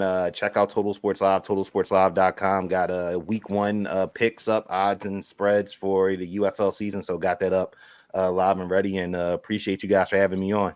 Do you sense an overwhelming interest right now in that? Like, are you seeing decent traffic? I'm always curious about that. It's a little slow, and I think that's probably because it's a new name change, like UFL. Like, it's not like we've had the XFL, USFL, where we can like kind of lean on for like last year. Like, like, all right, USFL's back. Like, people are going to be checking it out. Now, I will say there is intrigue with people betting and wanting to tune in, because if you bet just in general for sports, that these markets can be taken advantage of if you just know a little bit of something, and you can get like very good odds and very good favorites. So hopefully it will increase with more play, and if they're the great first week, then I definitely think things will start to boom. Awesome, Jovan. Thank you. Appreciate you sitting around here while we could get you on here, running a couple seconds behind. So really appreciate it. Thanks, guys. No problem. Thanks. We've had, he's been referred to as the Jedi Master. We have Mike Mitchell here. Mike, how the heck are you? I'm doing well, Reed. How are you guys? We're good. Now, just make sure everyone knows Mike's popping in today, and then we're going to do a long sit down this week. We'll figure out. I know Mike's really busy with work and stuff, but we will have that will be the episode this week. We'll have a full kind of in-depth week 1 reactions, all of that. Oh, and I should say, Andy and I, the page is already made. Andy and I will be recapping on Monday, week 1 of the UFL. So you can already, the event page is already up on there. Like and subscribe, click the bell. Mike, how are we feeling here? We're an hour and 45 minutes to kick off. Yeah, it feels like Groundhog's Day. We've had so many league launches since 2019, AAF, XFL in 2020, USFL in 2022, the XFL coming back in 2023, and here we are with the United Football League, this unique and odd merged USFL, XFL entity. Mike, you stole my analogy. I was going to say that it feels like Groundhog Day. I was literally thinking about that analogy all week, so you hit the nail on the head. Yeah, hopefully this is a regular thing now. We get to UFL season 5, 6, 7. We're not, some new leagues coming on CBS next year, to try to take over this space. But here we are. I mean, it's exciting. I'm excited about the football aspects. You can debate about a lot of different things. You've had a great show here today, Reed. A lot of great guests. Emry hit on some interesting points, quarterbacks and all that. To me, I'm fascinated by, you can argue the quality of the individuals getting the opportunity, but I like the fact that there are 4 de facto rookie quarterbacks getting a shot. Whether or not you believe in Chase Garbers or any of those, Matt Carral, who I happen to like, I'm hoping this league becomes a success story for him, considering, all the mental health issues he's had and everything else. So it's kind of a unique, you kind of split it down the middle. How high of a quality do you want your league to be? Because if you have 8 rookie quarterbacks, it's going to be messy. You're going to have rookie growing pains, but in the long run, it could pay off dividends wise. So, having the Luis Perez's, the AJ McCarrons, the coaches that we have going into their 3rd season in spring pro football, that's going to give a good quality and continuity to the league. And there's built-in storylines, which kind of makes this fun. Like, how did the defenders rebound from last year's championship loss? Can the Battlehawks get to the playoffs? They got kind of screwed over last year. Can they make it to the championship game at home? Are the Stallions as good as everybody thinks they are? We're going to find out as they match up with teams from the XFL. The best of the best from these 2 leagues the last 2 years, as much as they can get there, considering the financial constraints and everything else, is going to be on display. And the games are going to be fun themselves. I think we're going to see some exciting games, and there's built-in USFL XFL rivalry. Gentlemen, if the USFL sweeps today's 2 games, you'll hear plenty of trash talkers saying, I told you we're better than the XFL. If the Stallions beat the Renegades and the Panthers somehow upset the Battlehawks today, you'll hear plenty of that. So that's kind of fun to me. I prefer that tribalism rather than the one that was kind of separate before. So hopefully this new entity works out in the long run. We got a question here. How's the attendance so far? Where did that go here? And I was just trying to peek out. Like, I do see a little bit of a line. I know that they're opening, and I think the one of the doors is opening. They're not opening it quite as early. I think media availability, you can get in like 2 hours before. I know Danny and The Rock are doing stuff. I'll be here wrapping up, but hopefully Anthony can go, see. Hopefully The Rock doesn't beat Anthony with like a belt, so like he did with Cody Rhodes on Monday. But let's get Mike and then Max on this. So we're talking. I will say, I have one comment. I am much more excited for watching this than some of these USFL games last year. I'll admit, even as a spring football, addict, whatever, to go from the XFL and then the weeks and then to go into the USFL, and then it's like we're watching Canton with 15 people there, and it's whoever's wife freezing in the cold, and so I do appreciate a lot of these storylines and stuff. But to me, Mike, a lot of this has been built just around. I saw Mike Mulville, or however you say his name, tweet this week, these games are on the big market. The networks are going to do better. It seems that's kind of the philosophy this year. We're going to rely on Dwayne and Danny last year. And now this year we're just going to put them on the better time slots. Is that how you're reading this? A little bit. I spoke with someone this morning on the UFL side, high up there. And their expectations are modest for this season. They feel like, because they had to kind of put this together and do this quick. They're looking more towards 2025 in terms of hitting their goals. So, I don't know if Vegas is going to have over-unders on UFL attendance. I still do that every time. Yeah, so it is what it is. But I don't know if you had over-unders, 13,000, 12,000, 14,000. Maybe they do a little bit better. You get some walk-up. It's Easter weekend. So there's a lot of these different factors. New gas stations open up down the road.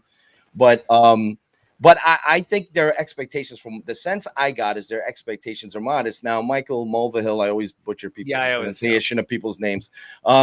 It's the same kind of argument they had last year. We saw that there was a direct correlation between big network television versus cable, time slots, all that. The Derby lead-in led to only one of two USFL games that had over 1 million viewers on average.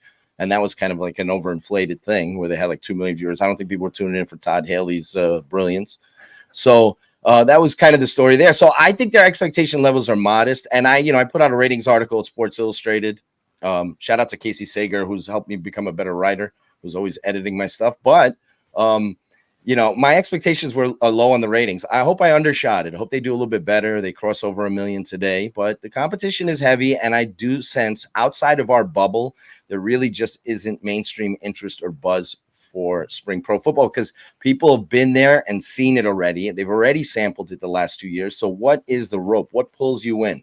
So I think that's a big factor in all of this, and we'll see how it goes. I definitely think they bought themselves a couple of years, so I don't think they're going to go away after this season.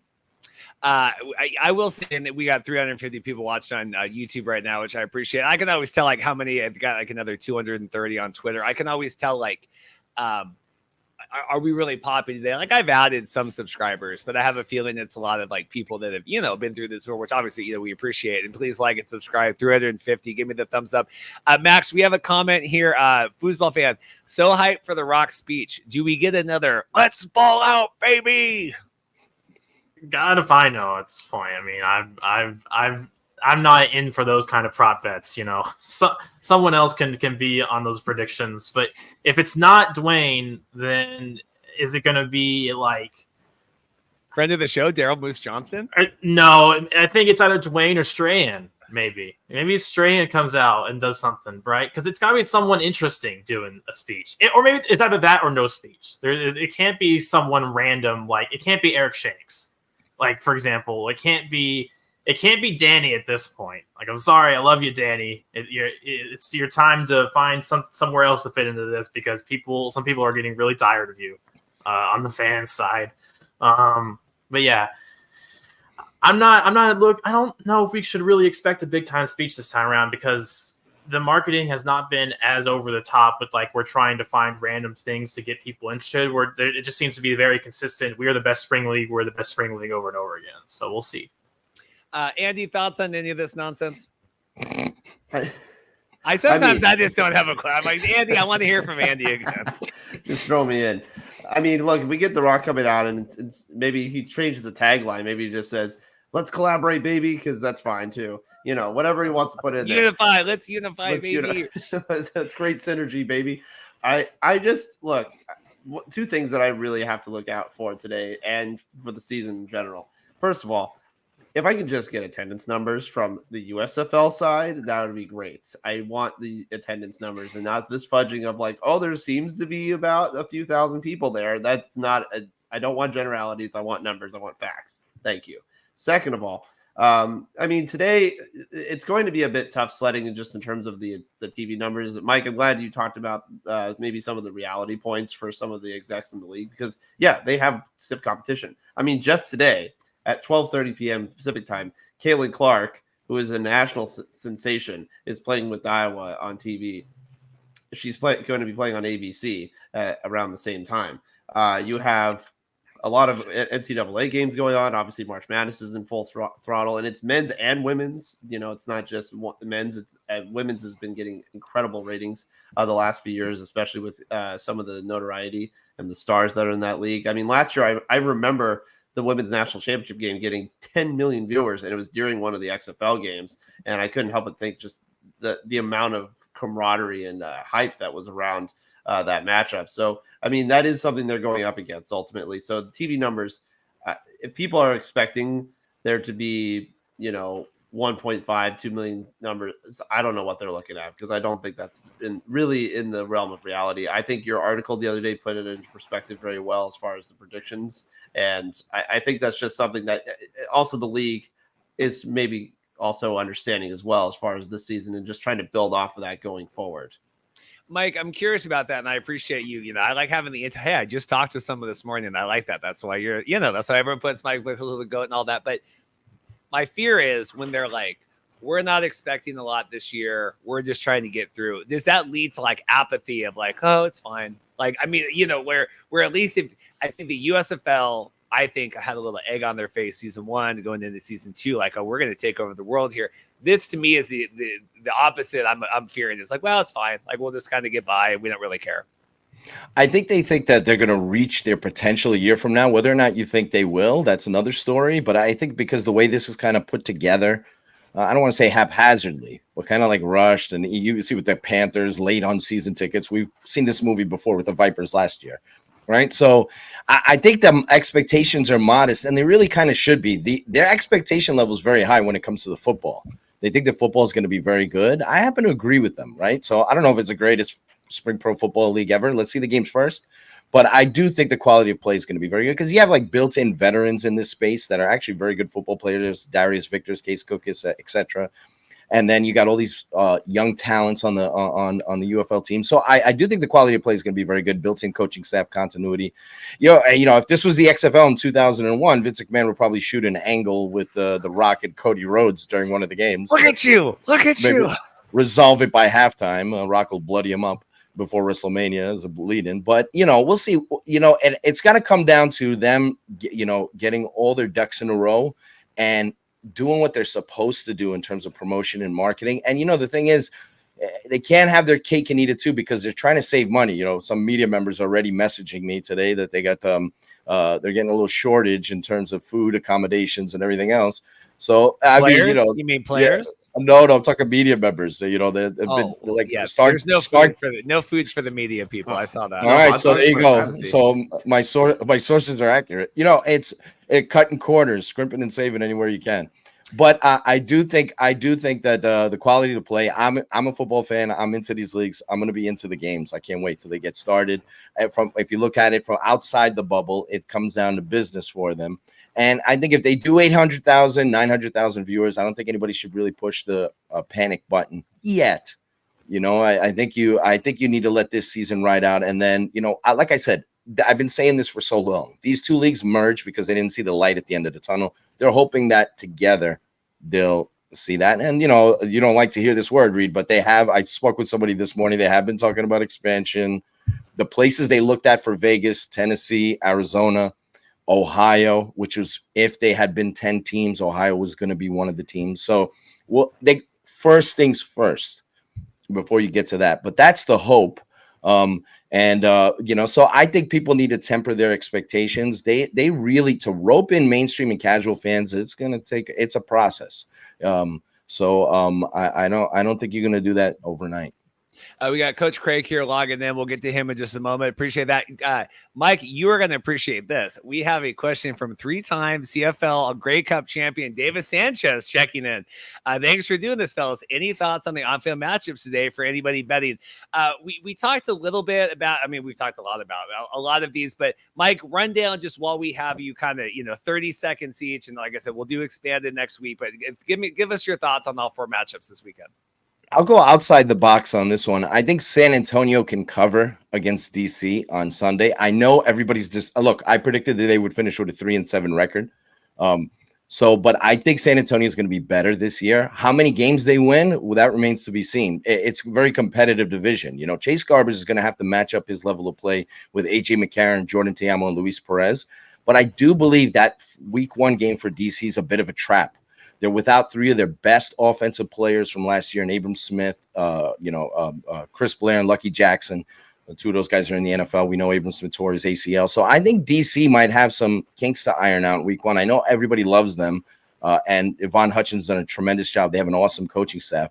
But I think San Antonio is 6-point underdogs. They have a shot there. If Garbers doesn't – I don't want to curse on this show, but if the lights aren't too bright for him, against Greg Williams' ultra aggressive defense, and he's able to contain it because they have a lot of, Marquez Stevenson, John Trey Kirkland, Cody Latimer, Anthony McFarland, who's getting the start for them at running back. I like these guys. These are young guys who are talented in college that are impressive. So I do think they have some playmakers there. I think they can make a game of things. So I'm not a big gambler, but if I was going, I would.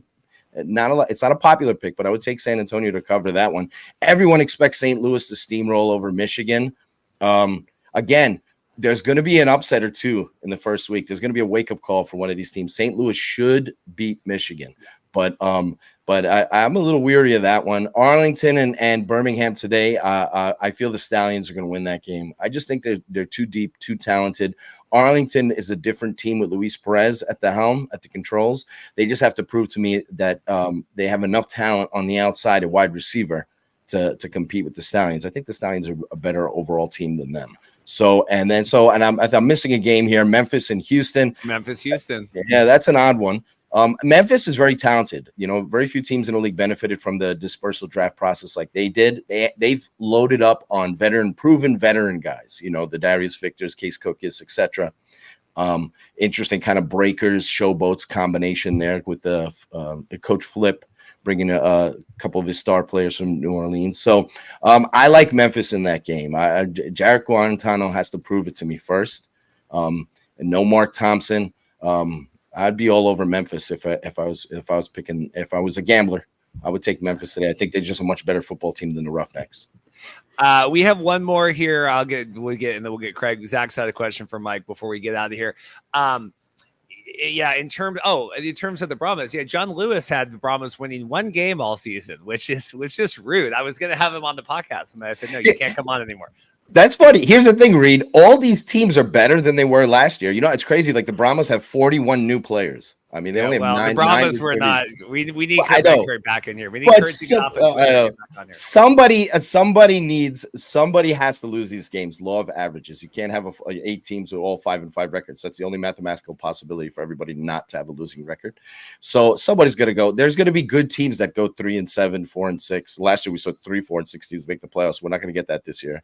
But I think San Antonio is better than they were a year ago. I'd be surprised if they only won one game. But like I said, somebody's got to lose these games. So somebody's going to play the patsy. Somebody's going to, as they say in wrestling, do the job. You got it. Thank you here from David Sanchez. Last question for Mike. We'll get Craig in here. Okay. Zach wants to know about the kickoff. He wants to know, and we'll talk more about it this week, but we haven't had you on. And obviously we had the Darren Moose Johnson of it all, and we want to be more traditional. Right. Real football. So what's your 30-second take on that? And then we'll get you out of here. I appreciate it. I like the old school NFL kickoff, but this has been in the works for a long time. Like for 10 years plus, you could see this change was coming. Sam Schwartzstein and team was at the forefront of it. If you're going to ask me the NFL kickoff last year versus the USFL kickoff last year, I'd actually take the USFL kickoff, but you have the artificial field position there that I'm not a huge fan of. They have some safety things with the alignment and all that, and I like the fact that keeping the return in the game. I don't know. Maybe some people, Reed, will watch today's games and go, why can't the NFL use this kickoff? Because I don't want to try that crazy gimmicky thing they're talking about. So who knows? You'll get opinions all over the place on that one. I would have stuck with the XFL kickoff. Darryl Johnson, that was a great interview you had with him last week. It was interesting that he's, the points he made about how this benefits players' adaptability into the NFL coverage players and all that. Now, the NFL's not using that kickoff anymore, so that doesn't work. And then, the other aspect of it was that, he wanted to be more traditional and all that. Well, now the new tradition might be the NFL's not going back. I'm sorry. I would love for them to go back to that kickoff. I grew up with it, love it. I've been watching football over 4 decades. I love the kickoff. I don't want it out of the game. I don't want the AAF solution. So this is where we are with it. So maybe people will like the UFL kickoff the way it's constituted. USFL had a lot of big plays in it. If you can overlook the injuries aspect and overlook the artificial field position, then maybe you prefer what you see in these games in terms of their kickoff. Well, thank you, Mike. We have over 400 people watching on YouTube right now. I hope there's 400 thumbs up on the video. Please subscribe if you're not. 409. A lot of work coming down here all the way to Arlington. Andy's going to be back with me Monday. We're doing 9 a.m. Pacific. We're going to do all the recap for week 1. And then Mike and I are going to do a full extensive interview. I think that'll just be the episode this week. We'll just figure out a good time to do that. Yeah, we'll pre-record. Mike, anything you want to plug? Mike's over at Sports Illustrated. We're working through all those website issues as well. Anything else? A lot of craziness over at SI. Shout out to Anthony Miller, who's done a tremendous job. It's like we're building up a division. We've had a lot of hurdles there at SI. The traffic's been very good. Anthony Miller's doing a great job basically covering every team. I don't know how he does it. So shout out to him at Sports Illustrated. Shout out, like I said, Casey Sager, Art Garcia, who's one of my editors over at Sports Illustrated. Shout out to him. He wrote for the XFL in 2020 at their website. Great guy, much smarter than I. So that's basically that. So thanks for checking out my work, and thanks for all the people out there that are passionate about these leagues and support them. Appreciate you. Awesome, Mike. Thank you so much. We'll see you next time. Let's get Mike out. We got Coach Craig coming on, and then we're going to have Eric Eager here rounding out the show. And then I'm going to have to shower here again at 11 and then run over to the stadium here. I get really sweaty and like the sun's on my back. It's a whole thing here. Coach Craig, how are you doing, sir? Oh, I'm doing all right. A little tired now. I worked all night, so you'll have that. But happy to be here and happy for the season to get started. We'll go around the horn here, but let's start you first. What is your thought on the kickoff thing? Because it's like that all came out, and then we haven't had a podcast since I don't think since all this kind of came about. So to me, it's not a great look. What do you think? I think it's interesting just the way it all kind of played out is they were debating the two different kickoffs. And then it's like, of course, right after they pick the one, the NFL is like, oh, we're going to update ours to the XFL version. Essentially after that, I think moving forward, like next season, we'll see a flip. Obviously it's too late to try to flip it around now, but I think the XFL kickoff is something that I really enjoyed because it just incorporated a lot of different strategies of how you could approach it overall, even by a team basis. Yeah, Andy, are you surprised that we didn't couldn't they have just made a reverse call here? Like, are you surprised? I think it's a spring league. Like, hey, we're I don't know. I mean, I know it looks bad, but to me, this looks worse. I'm just going to be a little bit candid here. It's tone deafness. And unfortunately, from the standpoint of Mr. Moose Johnson, I think he made a humongous error in trying to pitch this old traditional kickoff. With all respect to Mike, I don't really care for the NFL kickoff anymore. I like the XFL kickoff, and I prefer it. Send me to the doldrums for believing that, but that's just how I am. Look, I think it's a humongous gaffe because you chose to do something, that not only pushes the game forward, it innovates, and it also creates something new and exciting. I think that's what these spring leagues also stand for, is trying to create new solutions to some things that don't necessarily work in football or are antiquated or don't really mesh with the TV audience anymore. I think this kind of thing is really interesting, and this is why I think it was just an oversight by the league to try and abandon something for the sake of trying to bring in traditional fans. You need to stand out. You need to be unique. You need to have something that separates you from your contemporaries. And when you abandon something like that, you get rid of the uniqueness, and then you have people questioning, well, why'd you get rid of it if other people thought it was a good idea? Like, why did you give up on it so quickly? For me, it just never made sense that happened. And look, if people are out here trying to be like, well, they can't predict the future, how would they know? Like, who cares about the future? You care about yourself. That's what I say. You care about your product. If other people want to follow you, that's fine. But I personally believe that the XFL kickoff is a lot more interesting.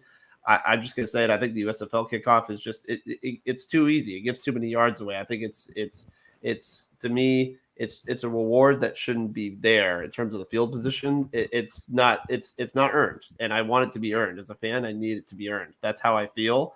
And for me, it just felt like a humongous gaffe on their part. I really, I think this league needs to learn its lesson as far as when you stick to something, stick with it, and don't just change it for the sake of getting a few more eyeballs. Max, I'll give you the floor here. I know you got thoughts. So let's start with Greg Parks said it better than I ever could in his column about it a few days ago, where he basically said the NFL left the UFL behind, and that they were willing to embrace innovation while the UFL wanted to stick down in its, Frankenstein. We got an arm from this guy, we got a leg from that guy, and we're just gonna show it together, and make a kickoff here from one league and another rule from another league. And Daryl, I hope you know how you look right now, having called the XFL kickoff gimmicky just for the NFL to adopt it, and for your darling franchise that you played for, and I'm pretty sure you're in the Ring of Honor for, was one of the main people pushing this kickoff. So they're going to be in a position now where they have to say, hey, we could change the rule back, but our players have been practicing this one kickoff rule for a month. So in my opinion, if they do change it now, it might actually lead to a lot of officiating gaffes, and it might lead to a lot of confused special teams units. They might have to wait until next year because, I mean, they've been drilling this other rule for so long now. We have a comment here, and I hope, Max, we're peaking viewership right now. Max says, now, Mr. Johnson, I didn't say any of that. Max is the one that says, look, they say the return yards are necessary for springing offenses. Coach Craig, and then we'll get to Andy, but because that's what I always thought the USFL did. Okay, let's get them starting further back, further up on the field. What do you make of that? Of the kind of those gifty yards? I mean, at this point in time, we've seen these offenses be able to move the ball up and down the field. We got good defenses. We got good offenses at the same time too. We got good coaching staffs that are able to design plays to get the ball down the field. And with what we got kind of now too, even with a lot of these quarterbacks returning and everything too, and these teams are beefed up a little bit even more than they were last year, I don't think it's a major issue. And plus, I just want to see, even like with the XFL version of the kickoff, it just adds such a different element to the game overall that you can still get those extra yards there too. I don't know why my mic, I think I'm back on here. Luckily my mic died with Coach Craig was talking, so that's always helpful when it's not when I'm in the middle of saying something. Andy, you shook your head about that, needing the extra yards. The antiquated idea of it being for spring offenses, I think, is not a logic that I follow. Look, like Coach Craig said, these offenses can move the ball just fine.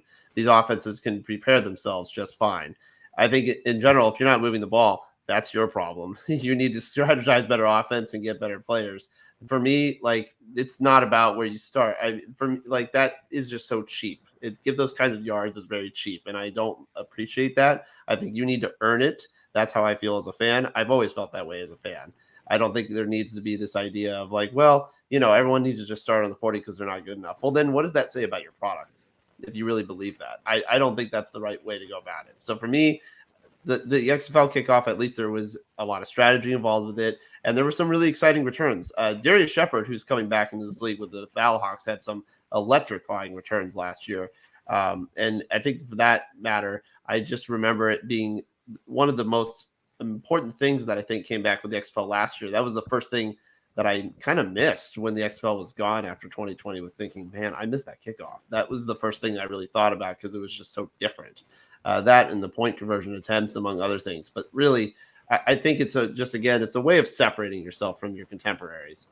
And instead of just trying to chase the sun and trying to be the same as the NFL, I just think that it was important to have it still incorporated here. And look, if you wanted to test it out a few years and be like, maybe this isn't our thing, we'll try something else, that's fine. You know what? That's fine. That's part of we talk about development. We talk about development with players. We talk about development with rules.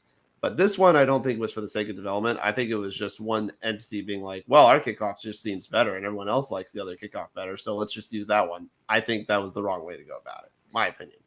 We got our last guest here logging in. We'll get to Eric in a second. Craig, before we let you out of here, thoughts on the game today, and then kind of what are you looking forward to this weekend?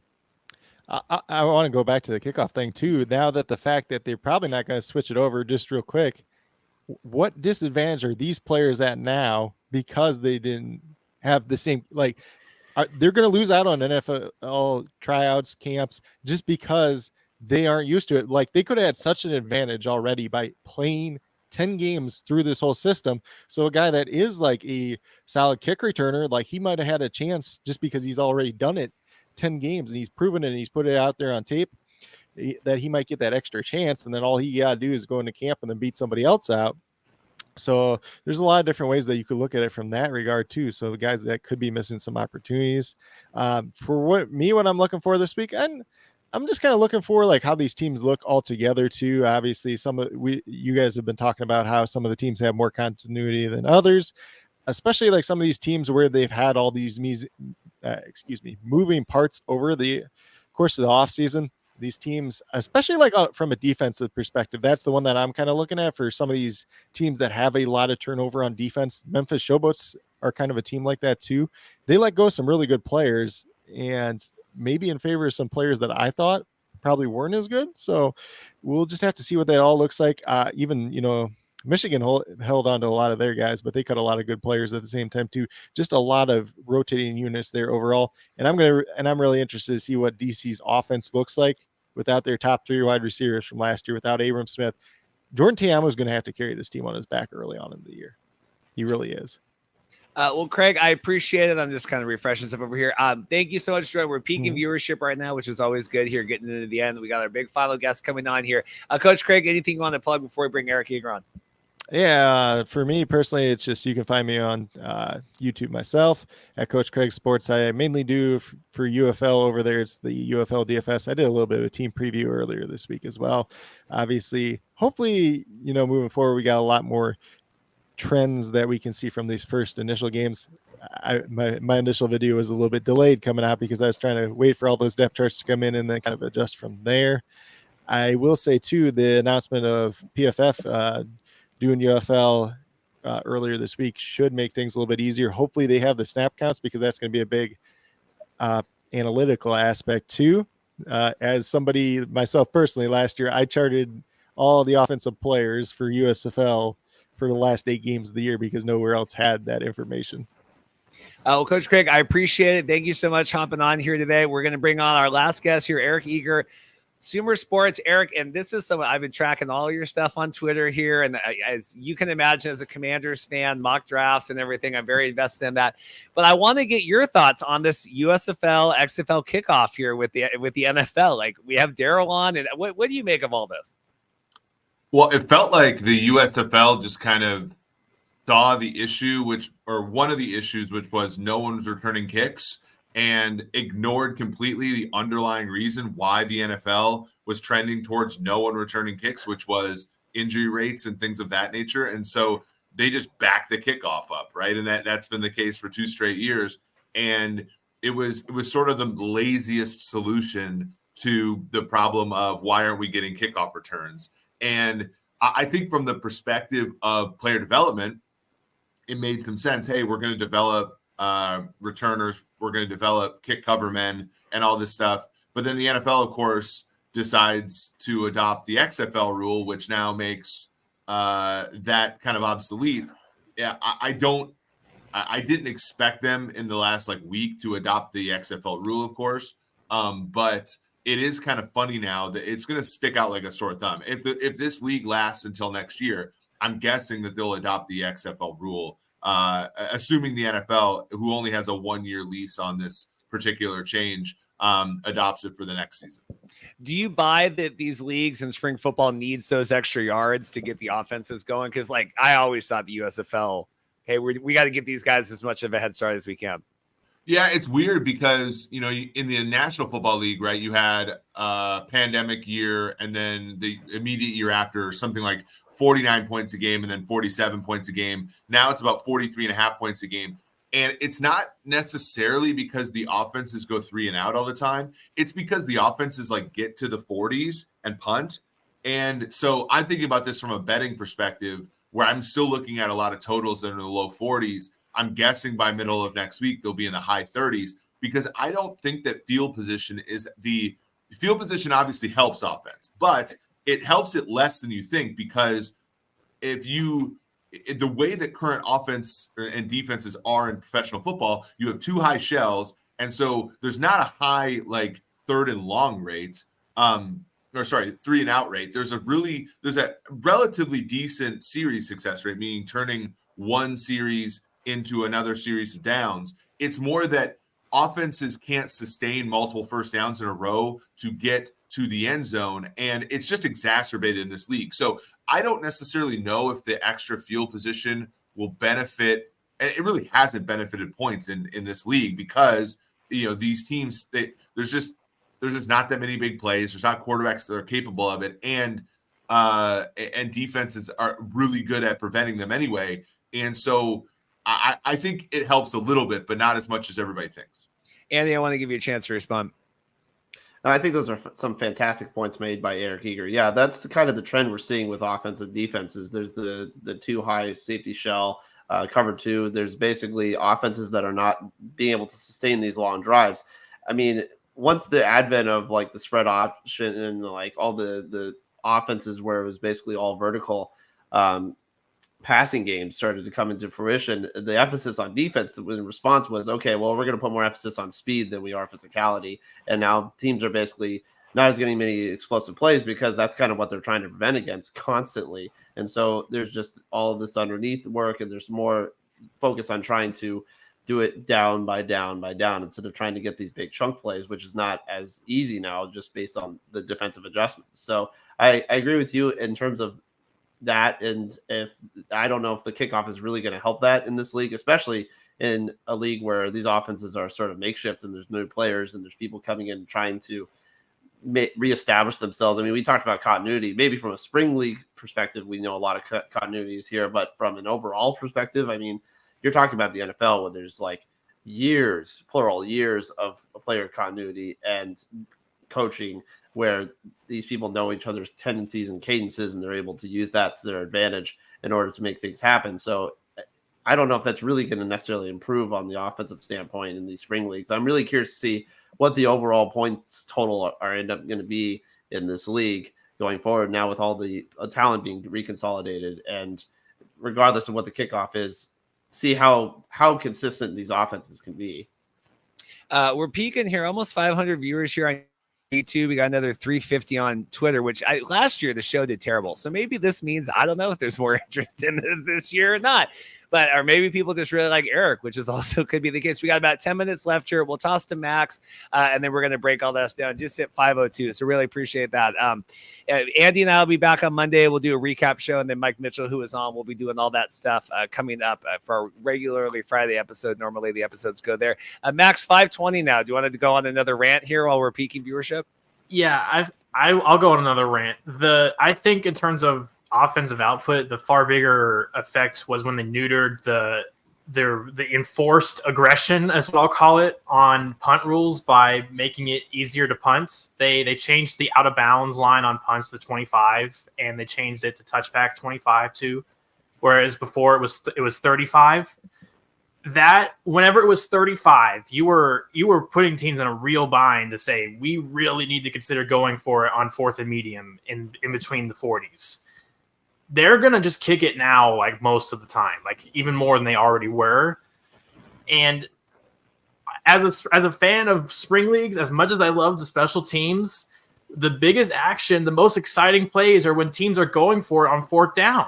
That's what you're here to see, right? You're here to see the last chance, will they move the chains or not? And it feels like we want everything to be more traditional instead of making things more challenging and more exciting. And sure, punters will hate the fact that there is enforced aggression, that it makes punting harder. But let's be real, Dan Whelan's in the league right now because he was able to navigate around those horrific punt rules for him and show that he's a very skilled punter. So clearly, if anything, whenever you're a specialist and you can navigate around more challenge, you're more likely to make it. Whereas, for example, whenever they're changing the receiving rules to 2 feet, let's be real, we haven't had that many, if any, receivers break out and really stick around on even an active roster other than special teams guys like Turpin. So it feels like we're incentivizing more things to be challenging that won't help players as much and will actually make the game less exciting. And then where we have other opportunities to make the game more challenging and more exciting, we're turning away from it so that instead we can have it be more traditional. It just feels like they completely misunderstand what the goal of spring football is supposed to be. We're hitting almost 700 viewers right now, Max, in the time that you've talked. This literally added 175 people. I'm watching here. Crazy. Make sure you're subscribed. Like and subscribe, thumbs up, give it all that. Eric, since we're talking UFL weekend here, let's talk some actual football gameplay right now. Obviously, we're at Choctaw Stadium. What are you looking for in terms of the Renegades, Perez, and everything else and everything going on? Yeah, to me, I was really surprised just generally how big the point spreads are in this. Like, you basically have the Memphis game on Sunday afternoon is the only game that is close to a pick'em. Relatively speaking, this game that's immediately going to start, the point spread is anywhere, depending upon where you look, 3.5 to 4.5. And then this afternoon later, the sharps are betting that thing out to 8.5, and it's gotten back down to about 7. I have a hard time believing to what Andy was saying earlier. There's so much turnover in these leagues. I really want to see, I always put a little bit more in my model's strength towards coaching in these leagues, because I think, like, for example, the San Antonio Brahmas, like, Wade Phillips is is what, a top 2 or 3 coach in this entire league. And they're, when you look at championship odds, are anywhere from 12-1 to 13-1. They're one of the worst teams in the whole league. Whereas we've always seen that basically in this league, quarterback play, which in the NFL is exactly what you need in order to win championships. Quarterback play, there's not a big enough delta in this league for it to matter that much. And then, down the roster stuff, it's just so hard for us to predict week to week and game to game, especially considering one of the big things about spring leagues, and you see it most acutely at quarterback, is a lot of these players, they get injured more often because they're not experienced enough. They're not. It's sort of this weird thing. Like Case Cookus is like a very good quarterback, but he has to use like all of his mental capacity to play the position, so he can't even protect himself. So he gets hurt all the time, and that's true about like down the roster players across this entire league. So if I'm looking and I'm trying to handicap these games, I'm looking at who the coaches are on both sides. And so this earlier game, obviously, where you have Holtz and you have Stoops, like that's a pretty good matchup. I don't think that the difference between those two guys is exactly a field goal and a half in this game. So when I look at this game that's immediately happening in about an hour, I kind of do like the defending XFL champions, especially given Luis Perez and how experienced he is in this league. Matt Carral is going to get the start for Birmingham over Jamar Smith, who is now relegated to third string. I don't even know if he's going to dress in this game or be active. I think that the continuity there, quarterback coach, is going to favor Arlington a little bit more than maybe the betting market suggests. In terms of, and we had Daryl Moose Johnson on last week talking, and hey, this season we're kind of getting through here 2 months out, kind of the best we can. We get through the season. What players do you want to see them target, Eric, and kind of what do you want the game plan to be for 2025? And then we'll go to Andy, as we're hitting 858 viewers on YouTube. Crazy. Yeah, it was funny because Max talked about the kick returners and the special teams guys. Brandon Aubrey, for example, being a Pro Bowl caliber kicker for Dallas, and Turpin has been a great returner for them. I think one of the things that I've written about this extensively is like the offensive line play in the NFL since the 2011 collective bargaining agreement, and then the new one in 2020 has been bad. And I think that one of so everybody's talking about Sam Schwartzstein and the kickoff rule, and obviously he deserves a ton of accolades for that. But one of the things that they did in the XFL, the original one in 2020, that I thought was very apt was they tried to make sure that the talent level on both sides of the line of scrimmage was relatively equal, which is really hard to do given that the athleticism disparity between offensive linemen and defensive linemen at the highest level is really big, especially early on. And so when I'm looking across here, like I think that there are legitimate depth opportunities in the NFL for offensive linemen for this league to come and develop. And I don't know how you do that from a broadcast standpoint. I think Pro Football Focus, my old employer, being able to grade these guys, that's an awesome thing, so that you can highlight some of these offensive linemen that are performing well. But when I'm thinking about this league and like what kind of players I want to highlight, that is, if I'm looking at the NFL, that is the number one most underserved position group in the entire league. And it's only going to get worse because, and I'm not trying to be a boomer here, but NIL and the transfer portal and things like that at college football, those linemen are going to come into the league oftentimes having played for 2 or 3 teams and not being as developed as they were even 10, 15 years ago. This league, that is the number one opportunity. I think if the UFL sticks long term, it's going to be because they develop players at these positions that the NFL has neglected due to decreased practice time and et cetera. And I think that that's the number one. That's what I'm looking for and I'm hopeful for this league. Make sure I'm looking here. Watch on YouTube, or watch on Twitter. Make sure hit the link and get on YouTube so you can like and subscribe, and they'll bump the numbers up. I think we have like a huge Twitter viewership right now, which I'm trying to figure out. I don't know if Elon's pushing that. Andy, comments on that? Comments on Eric Stepp? We'll put the show to bed here pretty soon. No, I really love what Eric touched on as far as offensive line development. I mean, it's true. It doesn't happen enough, even at the highest levels. I mean, I think that's why you see a smattering of quarterbacks get injured like we've seen, especially last year. I mean, one that I could just name off the top of my head, Justin Herbert. I mean, Corey Linsley had to retire. Their all-pro center had to retire because of a health issue. And so what happens is you put in a guy like Will Clapp, and he just functionality cannot do the same things as Corey Linsley as far as setting protection schemes and blocking schemes, and he can't even have trouble with snapping the ball. And that caused issues for Herbert, and eventually it led to him just getting beat up all season. And eventually he had to basically sit out the rest of the year in December. And that's happened to a number of quarterbacks. I think that happened to Case Cookus. That happened to Brian Scott with the Philadelphia Stars in 2022. I mean, their offensive line was not good, and they got pummeled the entire season and had to worry about, okay, instead of where's my receiver be, it was where's the defensive lineman going to be, and he's going to be in my face when I throw. And that is so different as far as mental processing for a quarterback, as Eric was alluding to. I agree. There needs to be more consistency and development overall for some of these linemen and how things shuffle around. I mean, even with the Arlington Renegades, I mean, there's offensive linemen that are shifting around here too. I like I said, Jonathan Heimbach, fantastic guest you had last week. He's an awesome offensive line coach, but it's going to take time for him to gel with that new cohesive set. And for Luis Perez, hopefully it works and everything goes smoothly. But yeah, there needs to be more offensive lineman development, because the defensive linemen, I'll tell you, are getting more and more freakish every year. There is just some absolute animals on the defensive line that just absolutely wreck shop. And I think that's something that going forward, there's going to need to be more of a kind of a coming to Jesus moment with how offensive line development goes, especially if you want quarterbacks and your assets to be protected. Max, final comments from you. We'll toss to Eric and we'll get out of here.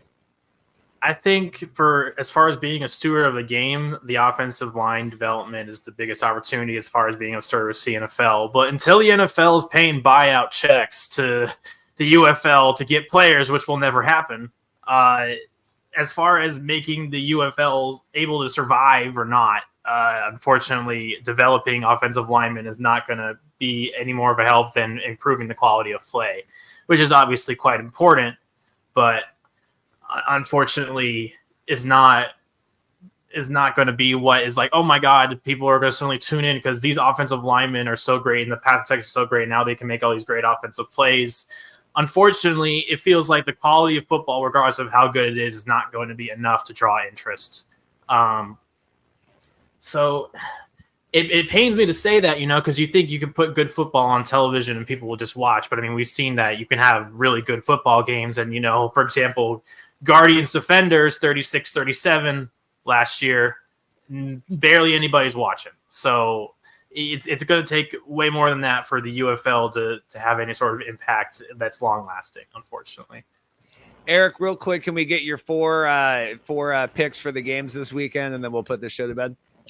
Yeah. So against the spread, I'm going to go Arlington, Michigan, San Antonio, and then Memphis. Actually, Memphis opened a dog, but now they're a favorite, and depending upon where you look. So I think in this early part of the season, there's just so much uncertainty here. I have a really hard time, and I know home road is different because the travel is the same for both teams.